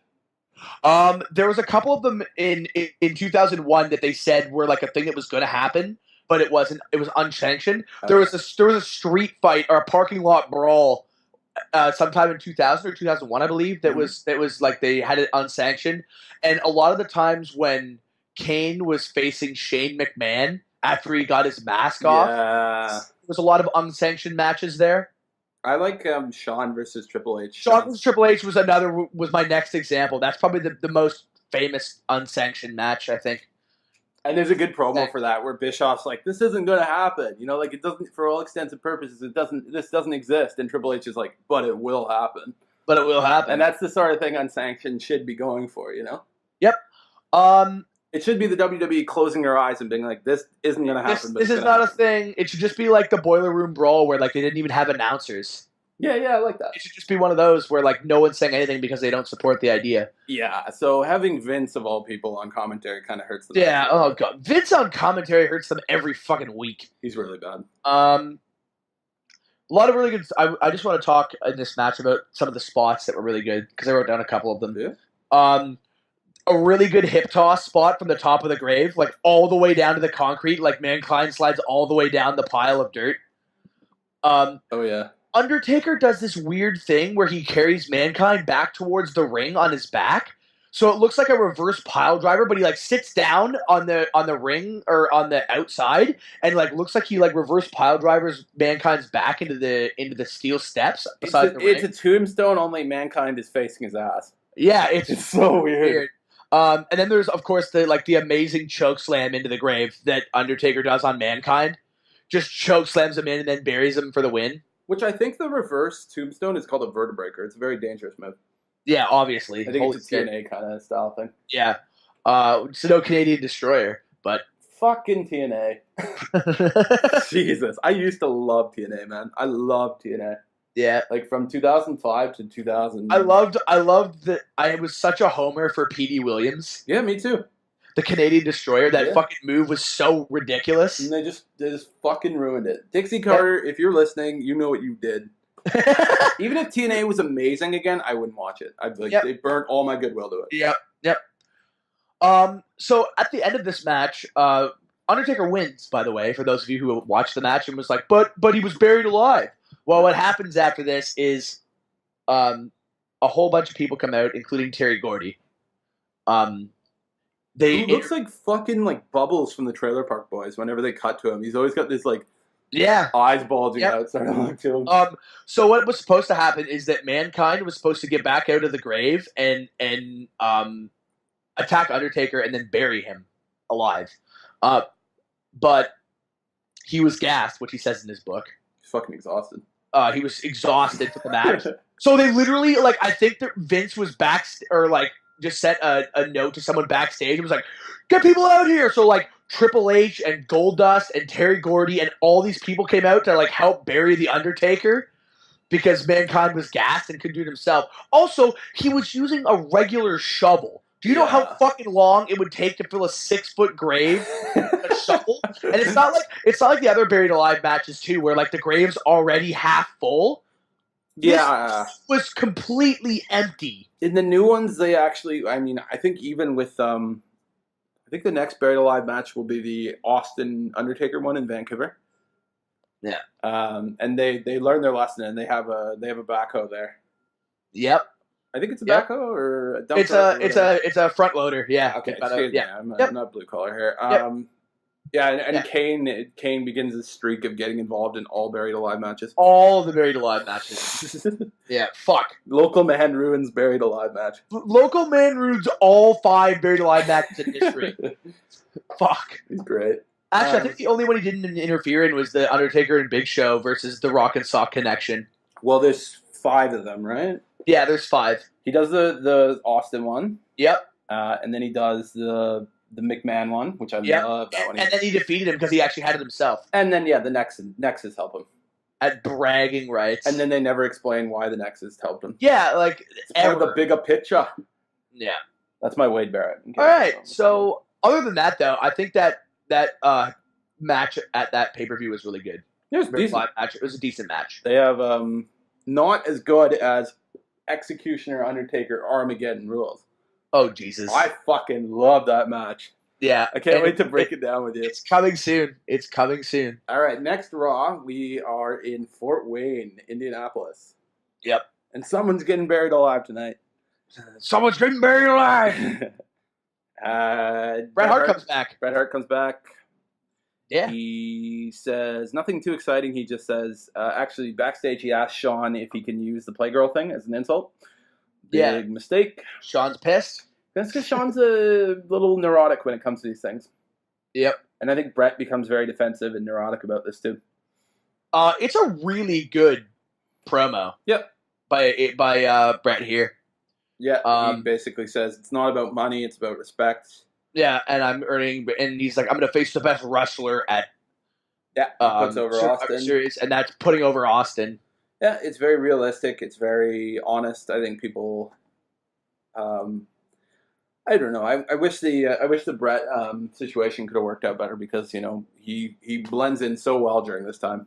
Even though he thinks he doesn't. He does. He does really Yep, well here. he does. He himself thinks he never had a place in the Attitude Era, but He does. I don't think he's right. Besides, like, him fighting the Patriot and stupid shit like that, like, he perfect match, just like Kurt Angle would.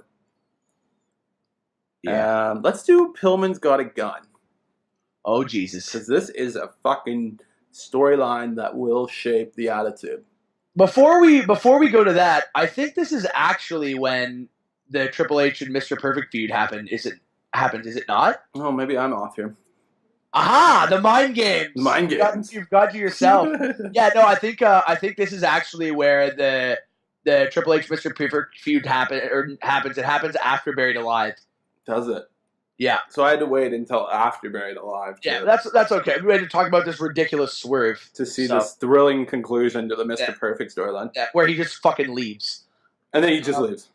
But actually, before we get to the Pillman thing again, Austin at this point is really starting to embrace it and coming more into the Attitude persona that we all know and love. Mm-hmm. Like the October 28th Raw is what I wrote down here as a note for when he really sort of does his own thing. Like, he's backstage waiting for fucking Vince to give him promo time, and he never does. So he's like backstage insulting Bret Hart whenever he gets the chance. He's assaulting production assistants. Gets thrown out of the building. He's like insulting the security guards. He gets arrested. I think it's the first time he got arrested on the October 28th Raw. Mark it down. And also, the November 11th episode of Raw is when his theme finally fucking debuts.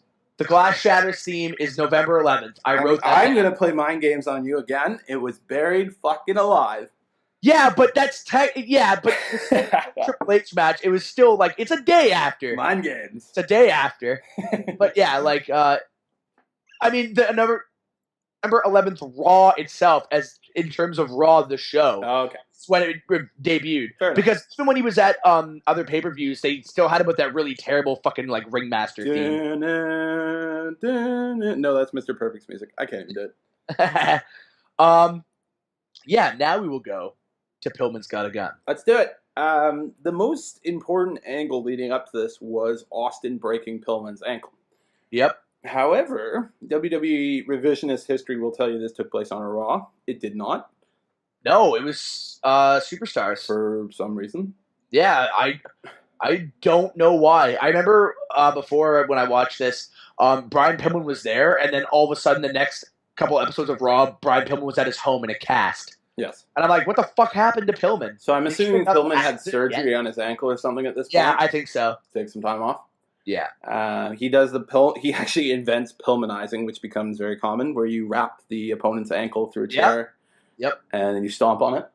Yep. It's a good move. I love it. Come off the fucking turnbuckle as well. A lot of kayfabe arm injuries and leg injuries are caused by this move. I think Triple H does this to The Rock in 1999. One of my early wrestling. Oh yeah, because he has the cast on for a while. The Rock does. Yeah. Yep. Yeah. I remember that. You remember that? Yeah. Yep, I remember that. And for some strange reason, Pillman starts trolling Austin, even though Pillman was on Austin's side.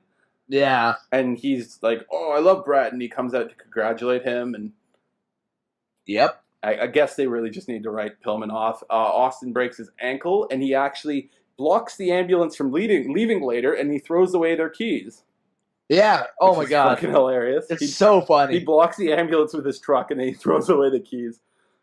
Yep. He's great. Later on, Vince will interview him and ask, what is wrong with you? Actually, no, fuck this. Why hasn't Gorilla Monsoon taken action against you? Why do you keep asking me stupid questions? Because you know, Vince, the Gorilla Monsoon is just a puppet. That's all. You know you're the one that's pulling all the strings here. You're the boss. Why don't you do something to me? Because No, shut up. I'll tell you why. Because you're a greedy, selfish promoter, and you know Stone Cold and Bret Hart are going to get it on in the biggest match of the decade, and you don't want to miss out. You're going to fill your back pocket full, son. But listen to this. I'm going to make a lot of money from this match, but I'd just as soon kick his ass for free.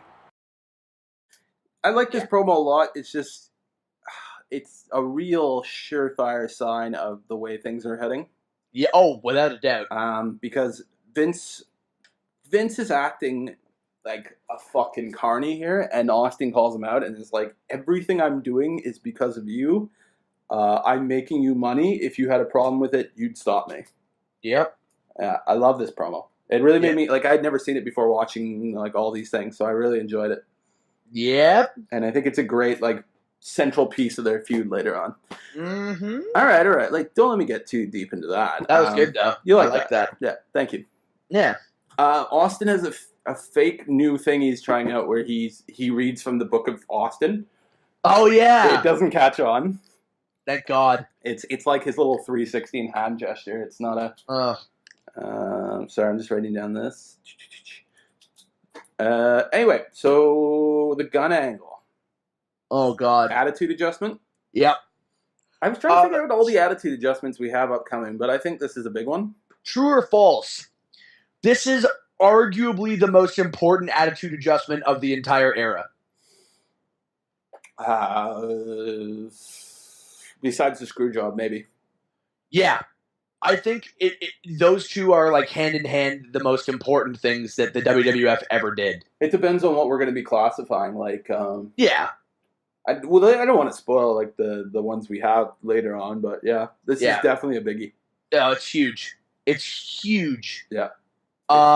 So I guess we'll break down why this was a thing. Please. It was supposed to hype up the Raw, right? Because Raw was moving to a new 8 p.m. time slot. Yes. It's really funny, like all these backstory things you hear afterwards about this whole angle. Mm-hmm. Like Brian Pillman's wife Melanie set up the guest room so Austin could just crash there after the fucking segment was done. I know. Well, they were friends, right? They're great friends in real life. So, also there was a warning before this episode. I don't think there was one before this. There wasn't one on my network. Actually, I didn't watch it on the network. No one sue me. But it wasn't up yet. I'm just saying. Yeah. But yeah, actually, I will check out the network to see because there's a little. There was supposed to be a disclaimer before it. Yeah, I think. Did you see it on yours? Yeah, I got a disclaimer. Was it like viewer discretion is advised sort of thing? Yep. Because a guy's gonna have a gun and shoot another wrestler. Yeah. This is also supposed to be based off of Cape Fear, right? Yes, the kind of Robert De Niro stalking the guy. Yeah, stalking the guy. Yeah. So basically, what ends up happening here is. Steve Austin goes to Brian Pillman's house because they're interviewing Brian Pillman about the whole incident where Austin broke his ankle. And Austin, in like a fit of rage, feels that Pillman's taking his interview time again. He really is. Yeah, well, and he's not wrong. Like, that's why this works so well. I didn't think of that, but he is. Yeah, so he goes to his house in Cincinnati? Connecticut. Cincinnati, isn't it? Because Where? He used to be a Bengal. Oh yeah, Cincinnati. That's right. It doesn't really matter. Doesn't matter. Yeah. Either way, he goes to his house, and like Pillman has all his friends outside watching for Austin, and Austin shows up and just beats the shit out of all of them. Fuck, he beats the shit out of them. Like out of Poor everyone. guys. Like I think somebody one haphazard body shot into Austin, and then he is rewarded by getting his fucking head slammed in a door.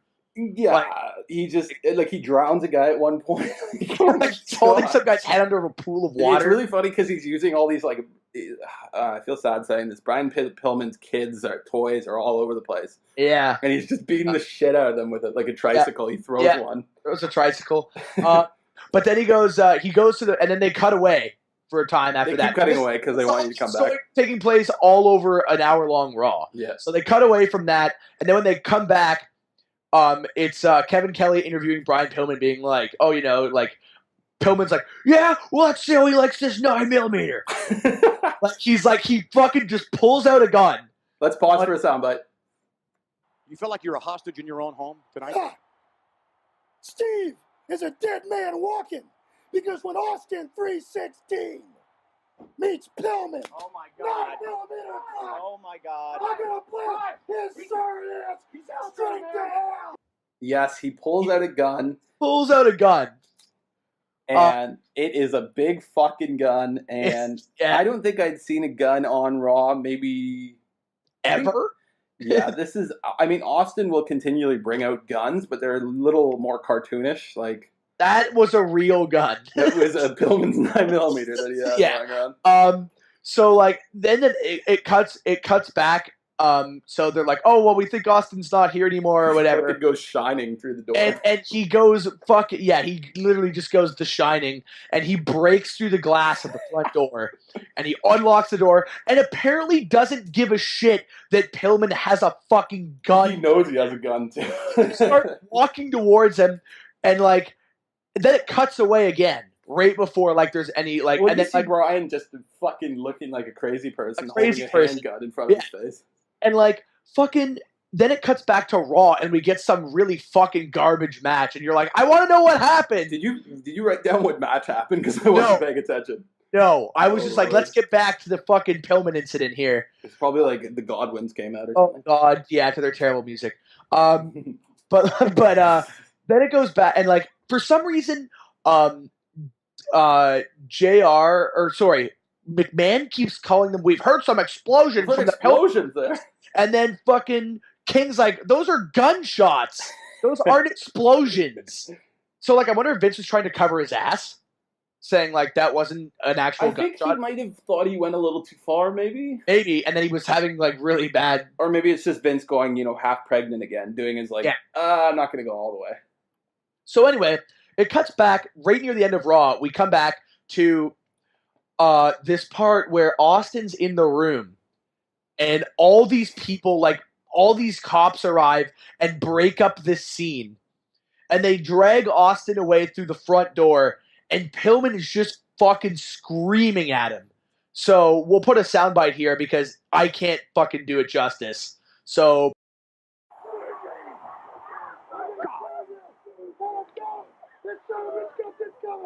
Let him go! I'm gonna kill that son of a bitch! Let him go! Call the police! Call the police! Call the police! All right. That is arguably one of the best sound bites ever, and also the USA Network was fucking pissed. And we got you the uncensored version, which is very difficult to find. Yeah, we've got the uncensored version, and it's just him being like, "Get the hell out of the fucking way!" So that was a big deal. Because they couldn't censor it because it was live TV. Yes. So the USA Network was fucking furious. But again, it did what it wanted to do. Raw had the highest ratings draw on USA. Yes. And then the show got moved. Like Raw got moved to 2 hours in February. And they began to take things more along this way. This is huge. This is one of the things Vince says to himself. He does probably typical Vince. Like, I'm not competing with WCW. I'm competing with other shows like Jerry Springer and Cox and all these other shows. So. And that's huge. That's a huge thing, the way he changed the brand to compete with those shows instead of the other wrestling show. And that's also just like a huge, like, he just like pulls his dick out and sets it on WCW's table and just goes, "This is what I think of you." Like... Yeah, it's amazing. Arguably, that attitude does. And I feel like they don't talk a lot about the gun angle in like today's retrospective. No, but it was such a huge thing. It was big. Such a huge thing. Big behind the scenes too, just because it was like, okay, we got our hands slapped because we did this. Just like you and I, like in high school, if our parents caught us drunk or something. Yeah, I'd be like, but now we can do it. Because we know, like, we can get away with it. The worst has already happened. We know what our punishment's going to be. Like, fuck, let's do it. Let's try not get caught as much next time. Yep. And the only other thing we have before Survivor Series is the Sid versus HBK feud starting up. Yes. This has been, I mean, we don't need to go too in-depth here, but it's been building for a long time. It's been building and building and building, and Sid has been getting over and over. Since Buried Alive. No, it's been since Buried Alive. Since Buried Alive, between Sid and Vader was I thought you meant him for the number one contender. Yes. For Michaels' title. Yes, but I mean, ever since International Incident, he's been way over. Cooking. Yep. And I don't know if it's because, how awesome he looks, how different he looks. We have a roster of very kind of not short, but like normal 6'2", 1 kind of guys. They're not like overly jacked. Sid is massive. He's like 6'7". Yeah, huge. I think Vince just wanted, and fans just really wanted another Hogan-esque character. Yes. Like, he's very Hogan-esque. Also, he's really popular because of his music, and he really interacts with the fans well. Did you know that Vince wanted him to be his new Hogan in 1992? Yes, I did know that. And he was like, "No, I want to be a heel." Vince was Vince was fucking idiot. Are you serious? Yeah. But he has great interaction with the fans. Like, he always fist bumps like a shitload of fans. Yes. Before every match, like, he'll fist bump, and he's, he always yells at the fans and interacts with them really well. And I think that's a big part. And he has, I don't know when they introduced it. I think they introduced it at Mind Games Are Buried Alive. They have a flaming SID drop from the ceiling. Oh, yeah, in the middle of the ring. It looks fucking sick. Fucking awesome. And it coincides with the drop in his music when it's, like, getting at its most intense. Yeah. I also think the only another big reason he was over is they immediately teamed him with Shawn Michaels and Ahmed Johnson. Yeah, definitely. Because when you want to push somebody, you put them with the biggest faces of the time. Yeah, and you can't. And he got way more over than Ahmed Johnson ever could be. Yep. Not Ahmed. I mean, maybe Ahmed's fault. Ahmed gets injured, and he's bad in general. And then he joins the Nation for some strange reason. Yep.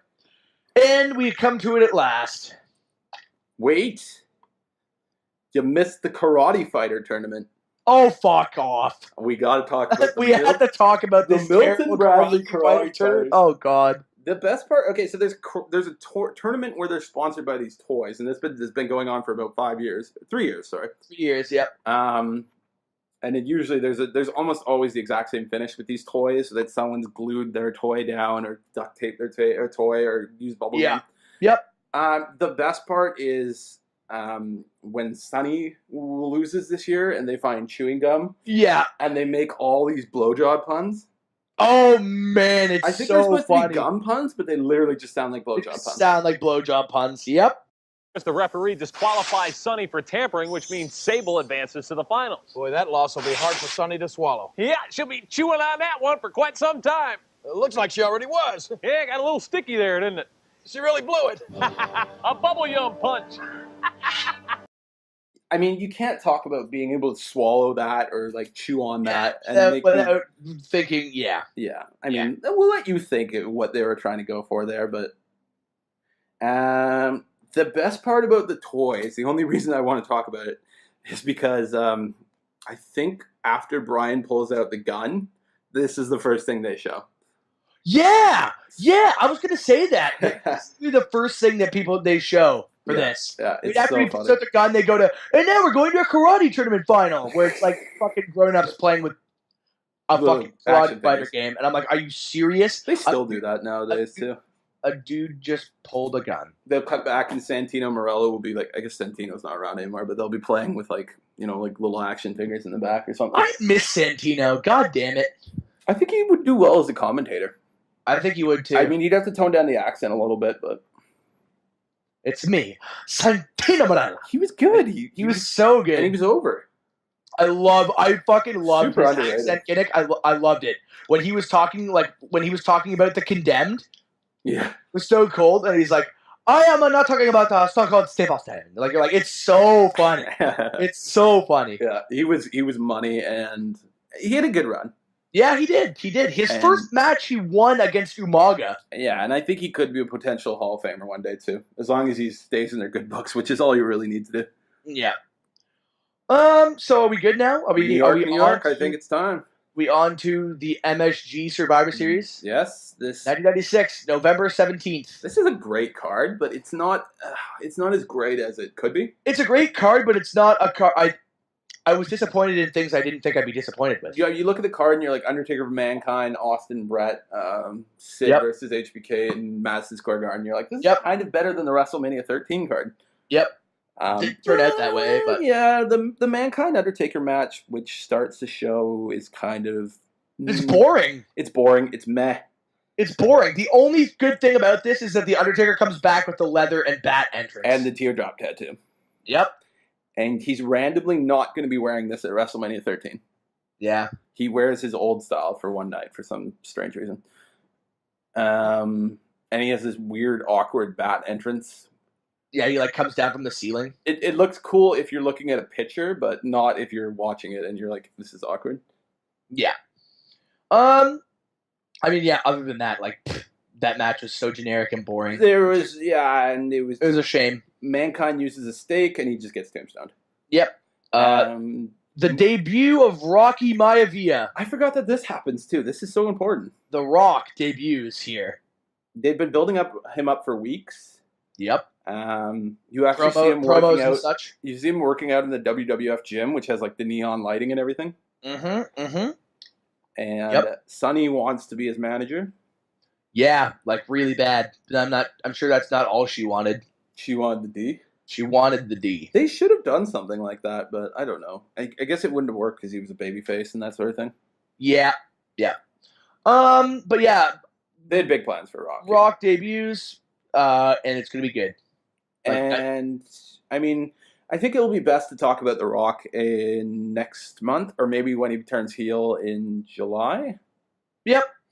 Just because there was differing opinions on him when he started. Bret really liked him. Mankind didn't. Mankind Mick Foley didn't not think he was over. Yep.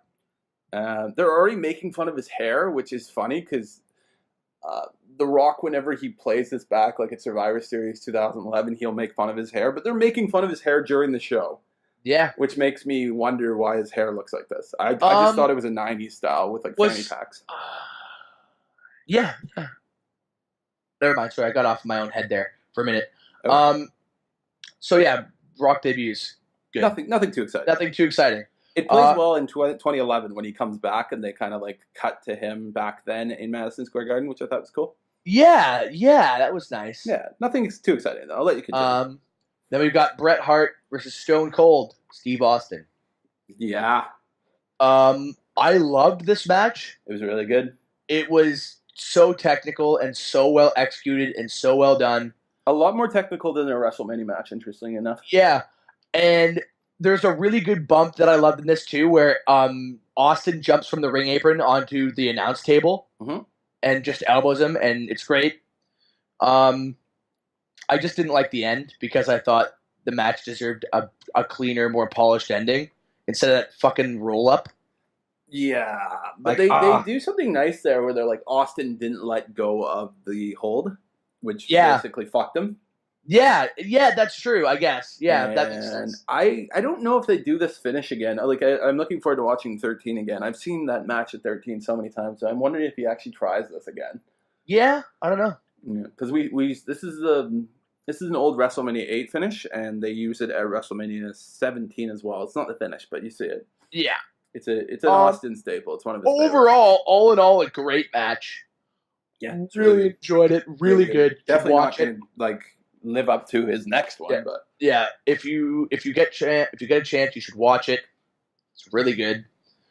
Then we come to our main event here, Peter. Yes. Take that shit away. Yes. Do you want me to run with this? Yeah, you run with this. All right. I always tell Garrett that this is one of my favorite entrances. Mm-hmm. And then I was trying to downplay it last time, being like, it's not that good. It is. It is good. You can't downplay this entrance. It's pretty good. This is one of my favorite things about the Attitude Era, and they should bring this back. The long walk. Yep. Where it's like quiet backstage, and they're walking by themselves to the ring. Yep. Before they do their entrance. And then you hear their music hit while they're still walking, and it's like, oh man. No, but there's like a dun dun dun dun. Yeah, the long walk. Yep. My favorite one of those is Austin, and he's staring at himself in the mirror at WrestleMania 17. Yep. And then he slams the door and walks out. Yep. That was really good. Yeah, really good. Too bad they made it seem less awesome when Goldberg did it every time. Yeah. Yeah. Because it's supposed to be like your last moment of, contemplation before the big thing. Yeah. Yep, big thing. Yep. Anyway, Sid comes out. Everyone loves him. Yep. I bet if Sid had his way, he would have just gone into this crowd and started high-fiving people or fist bumping everyone. Yeah, this entrance is great because of all the fans that are on board, how close he is. Yeah. Just looks at that one crowd of fans all trying to fist bump him. He just goes, "Who's the man?" And they're all just like, "You're the man!" And they all point back at his face. And I'm just like, that is such a cool moment. It works really well because he's in that Madison Square Garden entrance. Yep. And everyone's surrounding him. Yep. And unlike a Roman Reigns where people are being thrown down the stairs by him, they love this guy and they want him as their champ. Yep. And then JR has his JRism of Sycho Sid. Suddenly I'm dominant. Yeah, and perfect timing too. Let's pause for a soundbite. Sid SID. Suddenly, I'm dominant. Oh, I thought that when he was about 12 years old. He was over 6 feet tall when he was 12 years old. Did everyone hear that? You know why that's so good? His music drops. When it Just happens. at the point, the lighting goes off on the pyro, and then JR goes, SID. Suddenly I'm dominant. Yeah, it's so good. So good. Contrasted by the fact of how over he is how much Madison Square Garden wants Shawn Michaels to lose. Except for the one girl in the front That row. one fangirl that was, oh my God. Yeah. That one. Shawn, look out! Like, shut the fuck up! God damn it. That's not us. That's not Garrett and I saying that. That's like the people in the crowd are literally yelling at her. And, at this girl to just shut up. You can pick it up on the mics. Yeah. Oh, It's awful. And very similar, because I actually love that match. Similar to the Lesnar-Cena match. Yep. Where it's just like a deconstruction of the face. He's just getting massacred and murdered. He's not going to win. No. There's no chance. The only difference here is Shawn rallies, but then Jose actually does Shawn. No, Shawn doesn't even rally. Shawn doesn't even rally at all. The only reason he rallies is because Sid gets distracted after taking out Jose. Yeah, and the crowd loses it. Yeah, he hits Jose with a camera, and Jose has a heart attack. A heart attack. And then Shawn hits him with the sweet chin music. So I guess he didn't really rally. No. Because Sid would have hit him with the camera. Although Sid snaps, because I kind of was like, why are you hitting him with the camera? You got him. Just powerbomb him. Yeah. Anyway, Sid wins. The crowd goes crazy. Crowd, y'all love it. Their mind. There's a guy. He goes around the entire outskirts of the ring, like fist bumping everyone. It's really funny because, like, you could see Jose being stretchered out. I know.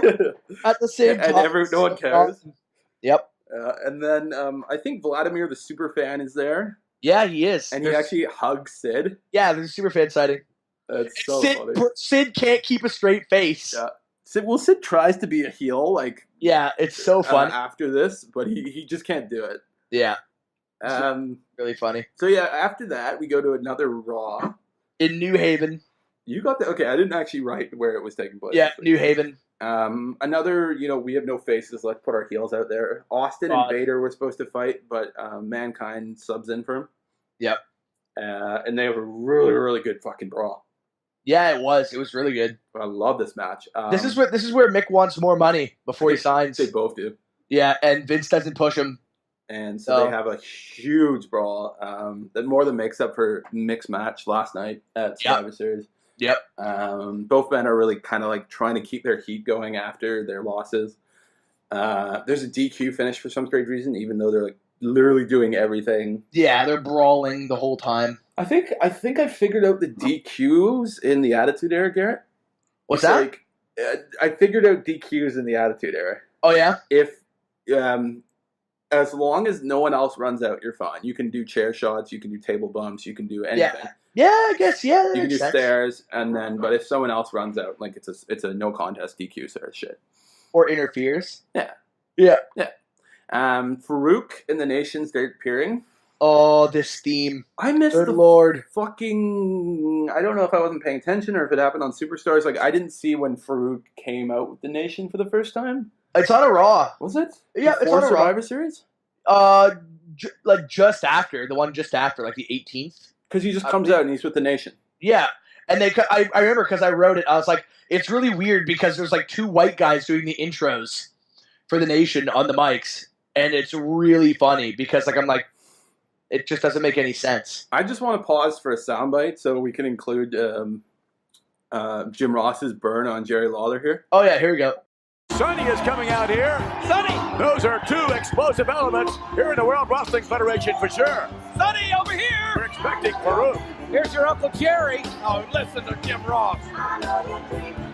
So funny how JR thinks of that. Did you hear that? Where he's like, here's your Uncle Jerry. Yeah, oh God. Yeah. Because Sonny, great continuity here. Sonny is doing commentary for Farouk's match. Yeah. And she's still putting him over and saying, like, we just split, Yeah, it was a mutual split. Yep. And Farouk actually looks fucking awesome with his leather outfit on. Oh, I love this. His entourage, his music, all that sort of shit. Yeah. I like how every time he gets to the side of the ring, a Nation of Domination does, like, the salute. Yeah. Like, the member salute.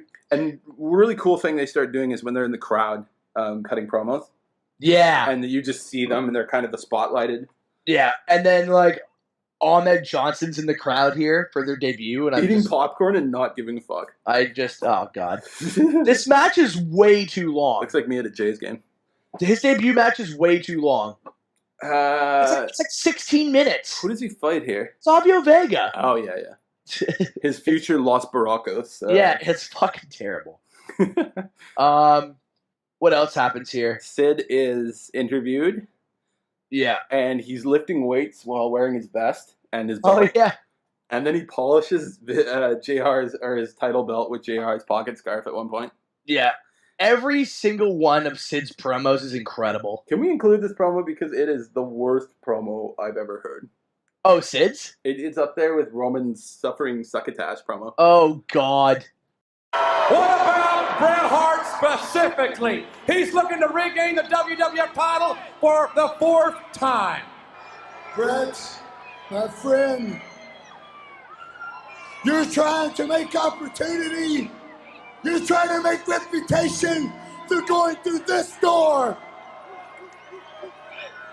Well, you wrestling, come back in the World Wrestling Federation. Will end like that on December 15th. Because you have to face me, Bret Man. Hitman. You have to face me. The master. The game is simple, my friend. 2 men enter, 1 man survives.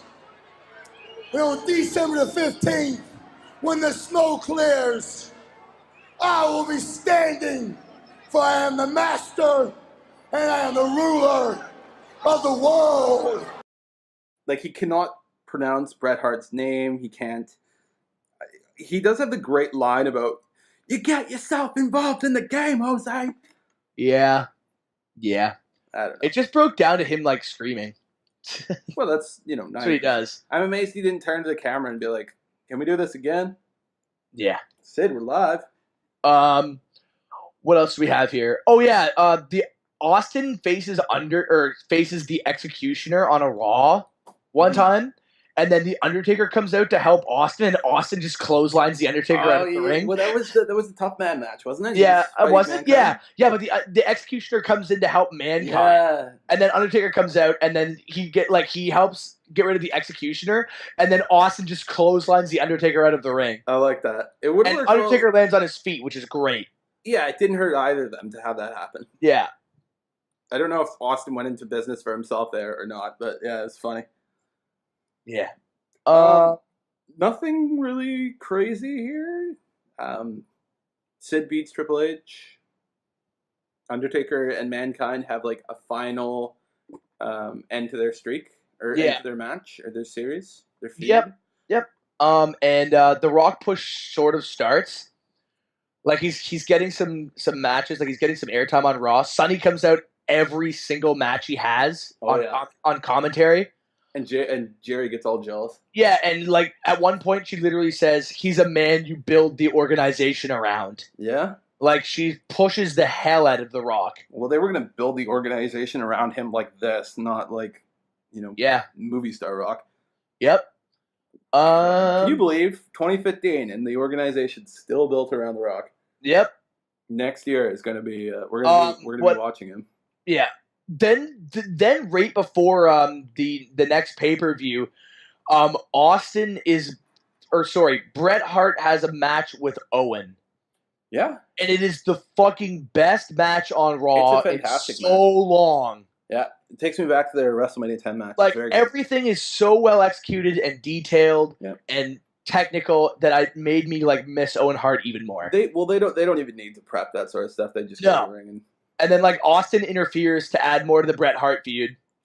Is that no? It's a couple weeks later where he starts taking out the Bulldog for some reason. Yeah, and this also plants the seeds for the Hart Foundation because Owen wants to, like, he goes to put the chair around Hart's ankle. Yeah, and Owen says, "No, don't do it. Like, don't." Bulldog does.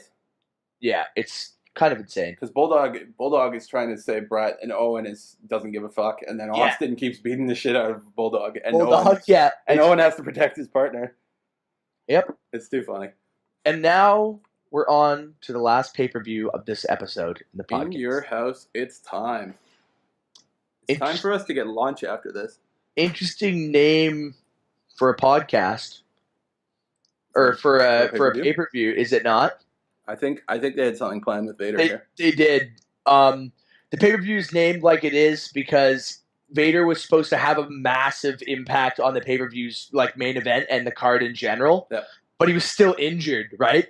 Well, I think he could have also been the champion by this point had the original plan gone through. Yeah, he was injured, so he couldn't compete, and all the promos and advertisements for the actual pay-per-view had already been made, so they couldn't rebrand the name. Yeah. So that's why it's called It's Time, because everyone knows if you listen to the Vader music, it's like it's time, it's time. Like it's a big catchphrase for Vader. I fucking love Vader. Yeah. Until he was a big fat piece of shit. He's a fat piece of shit. God. Anyway, Flash Funk is our first match of the night against Al Snow. Yep. Too Cold Scorpio versus Al Snow. Did you see when Vince starts fucking dancing? Yes. And he's like, let's get funky up in here. Yeah, oh God. And Flash Funk, I swear to God, takes longer to get to the ring than The Undertaker. Yeah. Like he has like Flash Funk and he's just dancing and won't come to the ring. Yo, this pay-per-view really pissed me off. What do you hate about it? Did you see all the actual matches or just the televised ones? Like, did you know about the other matches? Oh, fuck. I was going to ask you that, yeah. Yeah. Rocky Maivia versus Salvatore Sincere. Rocky goes from Survivor Series to a fucking dark match at an in-your-house pay-per-view. Yeah. Then at the end of the main heart's obviously Sid versus Bret Hart. Yeah. But after that, Austin has a match with Goldust. Yeah. That's a dark match. Yep. And the last match is Shawn Michaels versus Mankind dark match. It's brutal. Like, how are all the stars having dark matches, and then you had this really mediocre card? Yeah. Fuck. Like, what are you thinking? That's why when they do dark matches now, they usually have the guy do double duty that night. Yeah. And, like, another thing, too, is, like, well, the one thing I do like about this pay-per-view, thank God, was that the fucking fake Razor and Diesel finally lost a goddamn match. Yes, they lost to Owen the Bulldog. And but then these Mexicans show up and start like trash talking. Yeah, but then I'm still mad because how can you fucking justify that this stupid fake team got a title push? Did you see that JR just starts like going back into heel mode when the it's and that's annoying. I don't like heel JR. Yeah. I just want to work. Like I like 1998 heel JR. I just want to work. Paul. Brings out his own table. He's such a dick. Why don't you call the match with good old JR, King? Yeah, and King's like, oh, okay, come up to the big league. And he does. He does too. Just corpses Michael Cole. Raw is JR. And then we have Mero versus Triple H for the IC title because Triple H screwed Mero out of it last time. And Triple H finally has his awesome Ode to Joy theme, which I'm a big fan of.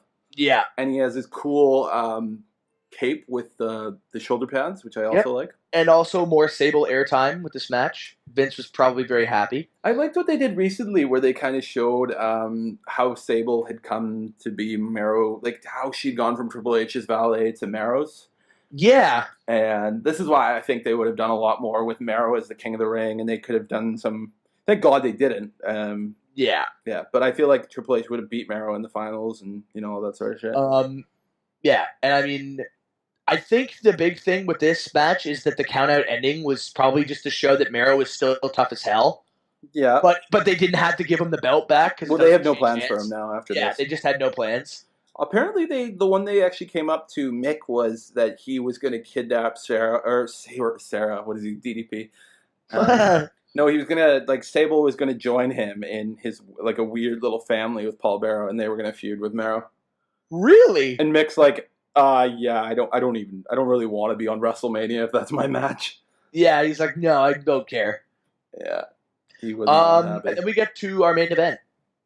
Yes. Sid versus Bret. What about The Undertaker versus The Executioner? Oh, yeah, that really good match, actually. I actually liked it quite a bit. I liked it. It was so much better than I thought it would be. It's an Armageddon Rules. Which is a Texas Death Match. So what is that? Like, is it like a last man stand? Yeah, it's the last man standing. Okay, yeah, that's what I thought, but I was just like, what the hell? It's like a Texas Death Match, only I think the WWE was like, the pinfall rule is stupid. Just, you can't answer a 10 count, you lose. Yeah. Probably the most lopsided fight. Yeah. Like where one side has no business fighting the other person until John Cena versus Jesus. Oh, God. From Armageddon 2004. Yeah. Also in December. Yep. And clearly someone in the back is like, this match is going to suck. Send Mankind out. Hey, interesting side note. I wonder if that's why they called the December pay-per-view Armageddon. Maybe. Because of the Armageddon Rules match. I was thinking that, but that was just because I kept hearing Armageddon. So I was like, No, that makes sense, though, because they changed them all from the In Your Houses, right? Yeah. Different names to, like, the actual, like, yearly pay-per-views. And that makes way more sense now. They had to think of generic nouns that kind of... I don't even know that they're nouns. They're almost like verbs, too. I don't know English.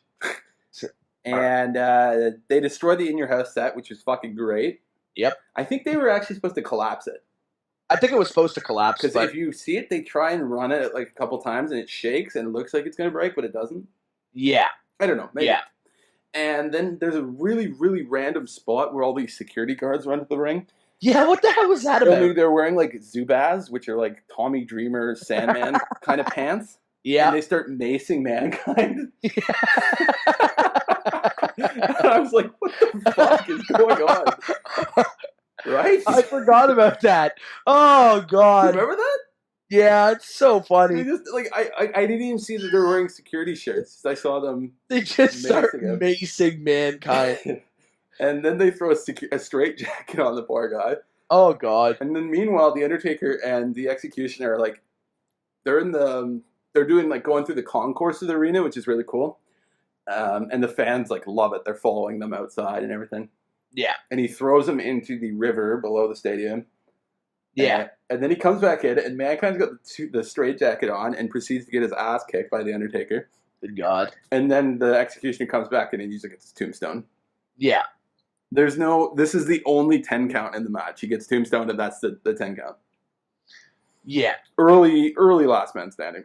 Yep. Very early last man standing. All right. Main event time. Sid versus Bret Hart. Pretty decent match. Yeah. Very good. Unfortunately, someone let Shawn Michaels come out on commentary. Oh, God. And bury everyone in the match. Yeah. I just... Didn't Bret Hart hate the fact that Shawn and Sid was being hyped over top of this match? He really disliked it, but fair enough. It's like the Alamo Dome. This is their big thing. Yep. You're not wrong. I think Shawn comes out there and he's just in full dick mode, just, being like, Sid's the most expensive piece of luggage in the WWF. Like, Bret's all holier than thou than everyone else. Yep. He does have a really cool point where he's like, excuse me for being an individual in this company. Does everyone always have to be vanilla and be like the exact same person around here? Yeah. There's like shades of him being his like DX asshole heel that he's going to become soon. Nice. Which I appreciated. My favorite, Shawn Michaels. He's so good at that. He gets back to that when he faces Hogan too, because Hogan apparently is like, I want you heel, brother. Yep. So HBK's like, I would bury you if I did that, but okay. And then he did. Yeah, he did. He dressed up as Hogan for that one promo. The Larry King one. Brother. Oh, brother. Like, it's so funny. And then he cuts the promo after where he's like, yeah, Hulk Hogan will be back after you give him what he wants. And he makes the money motion. Oh, it's so good. He did the same thing when he had that feud with Mr. Kennedy. Except he just kept calling. He's like, look, Triple H, I can't do this. I have to go out and face Mr. Kennedy. Like, he just kept saying it because Kennedy would always say his name twice. I just kicked Stan in the face. Wait, you see that? I just kicked Stan. Triple H is like, I don't know what that is. I don't know about unoriginal, but that sure is funny. So funny. Great. He's so good. Yep.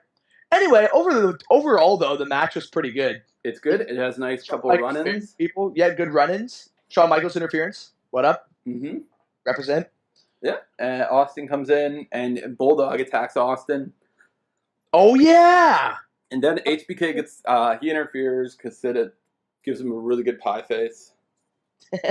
And then HBK gets on the ropes. Bret runs into him, loses the match by a powerbomb. Sid wins. Yep. And Bret beats the piss out of HBK at the end of the match. Yeah. And HBK throws a hissy fit and gets on the mic, even though the mic's not working, and tries to act tough. And he gets in a fight with the crowd, too, which is just weird. HBK. Yeah. He's just such a dick at this time. Pick a side. Be heel or face. Fuck. Yeah, you can't be both. Don't be tweener. We already took that. We took that. That's ours now. Yeah, it's ours. All right. I think we've made it to the end of this segment. We're going to have to redo this podcast, Garrett. It wasn't good enough. Fuck you. We're not doing that again. Not again! Yeah, I liked it. Austin! I thought everything was decent. If you didn't like it, email us at Tweener Wrestling on Twitter, or Gmail us at Tweener Wrestling Podcast at gmail.com. TWEENRE. Oh my god, did I spell it wrong? No. Let's try it again. TWEENER. Boom. Yeah, there you go. Boom. So we've got some closing remarks. What? So, what do you think from what we just talked about? What is or what isn't working? What's going on? They clearly don't have any faces. Yeah, without any notes in front of me. Here's what I'm thinking: they don't have any faces. Mm-hmm. They have Bret, and they don't have Sid anymore. They have Shawn. They have Bret. Ahmed Johnson. Oh God, is that it? Mark Merrow. Yeah, I guess Merrow's kind of a face. Everyone else is not a face. They just don't have a deep roster right now, and it's going to show. Yeah, I just think that's what I think. They just have way too many jobbers. They have a lot of guys who aren't making the money. They're taking up space. They're taking up TV time. There's no point in having them. Cut them loose. Yeah. Cut them loose. Which is good. Like, even the roadie, even though I'm like, the roadie's not going to make any money. Like, even Al Snow, those sort of people, I'm like, at least they're talented. They can, you can turn them into something else. You can turn them into something. Job Squad. Flash Funk. I think Flash Funk could have been a decent card. Like, clearly he wasn't ECW. It was Too Cold Scorpio. Yeah. Yeah. I think he actually stays around to be a Job Squad member through 98.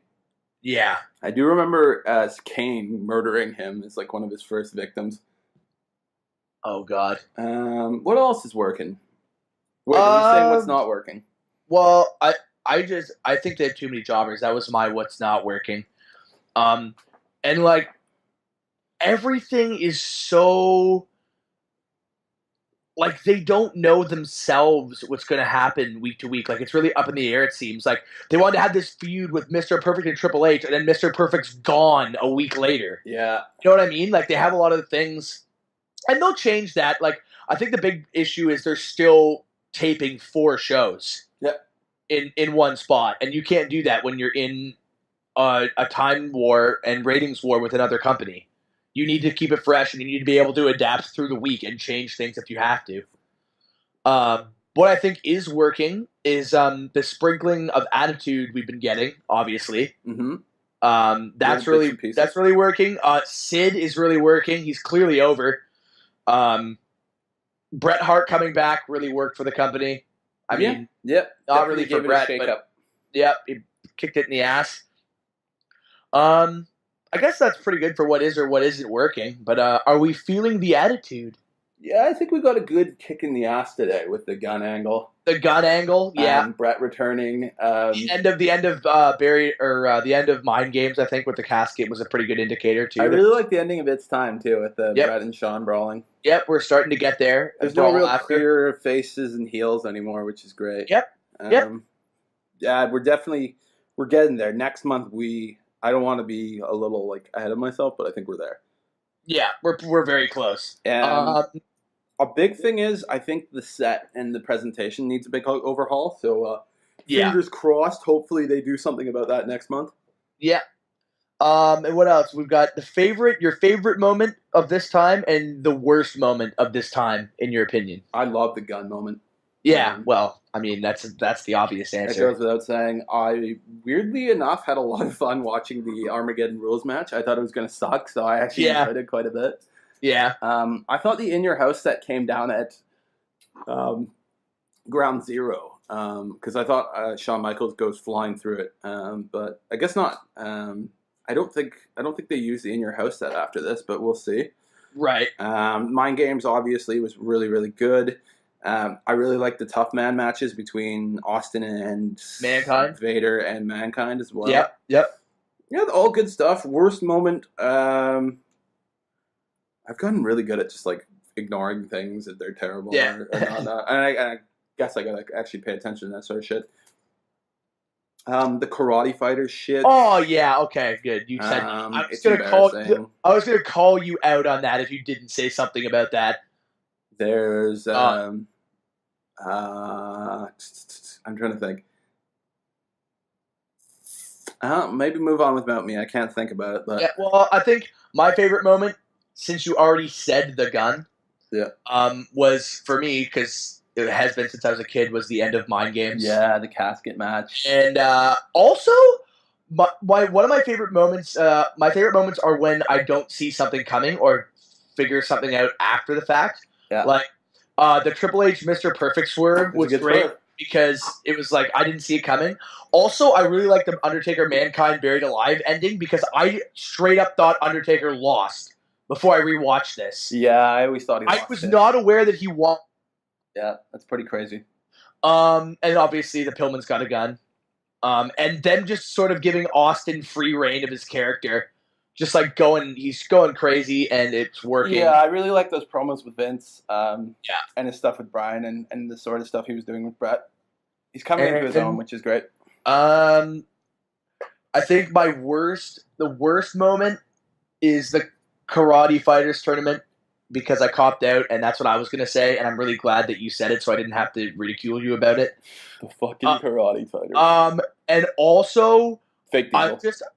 I think my worst moment is the whole time Vince is on commentary. He's awful. It's really getting bad now, and like it's just like to the point where King's trying to save him and correct him, and he's not going for it. Yeah, he's really bad. And then especially since he's taking JR's job, and JR is saying explicitly, like you're in my spot. Yep. Other than that, I think we've just got like what's coming up in the next episode. So we've got Royal Rumble. A lot of shit is going to happen. The Royal Rumble in San Antonio. This is probably one of the most tumultuous times in WWE history. Maybe without a doubt. Like maybe November, December 1997, like really industry-wide, like internally. But this one is where they're just, fuck it, let's try something different. And all these ridiculous things happen within the spans of weeks. Yeah. So we've got the Royal Rumble. We've got In Your House Final Four for the title. Wait, you missed Thursday, Raw Thursday. Well, I know we've got Thursday, Raw Thursday. That's not really a pay-per-view. It's just a Raw on a Thursday. A big thing happens, though. Yeah, and we've got the first Raw at the Skydome. I don't know why we put that in there. It's important, and we'll get to it, and I'll tell you why. All right. Important. And then we end the next podcast with WrestleMania 13. Yes. In Chicago, Illinois. Double turn. The double turn. The only thing anyone's going to remember of that pay-per-view. Yep. Alrighty. I can't wait. We're going to keep... Yeah, and also I think we're playing out the podcast this week with the Nation of Domination theme because we both love it. Last week we played out with the Mankind piano theme because we kind of just said, we need an outro. And then I threw it in, and after the fact it was all recorded, I was like, well, this kind of seems abrupt and out of nowhere. Also, Mankind was a big part of the podcast, episode 1. Yes, so if you have a particular piece of music that you'd like as an outro, or if you have a better idea of what we should use or a promo could play us out, or whatever you think is a big deal that we haven't already... Exactly, because this is like email us or tweet at us and let us know. We're chronicling history here, so we like to actually be right on certain facts. Music-wise. But I think this week, since he hadn't asked anyone yet, we are going to go with the Nation of Domination theme. Yes, because we'll keep doing this podcast by any means necessary. Yeah, there it is. I'm doing the fist raise while we speak. I'm the lone white guy in the audience. Yep. All right. And I think that's about it. If you want to take us home, Peter. Yeah, we'll see you next week. I hope you're enjoying this podcast. I'm really looking forward to episode 3, so you should be as well. Have a great one. Nation of domination. Nation of domination. We are the nation of domination.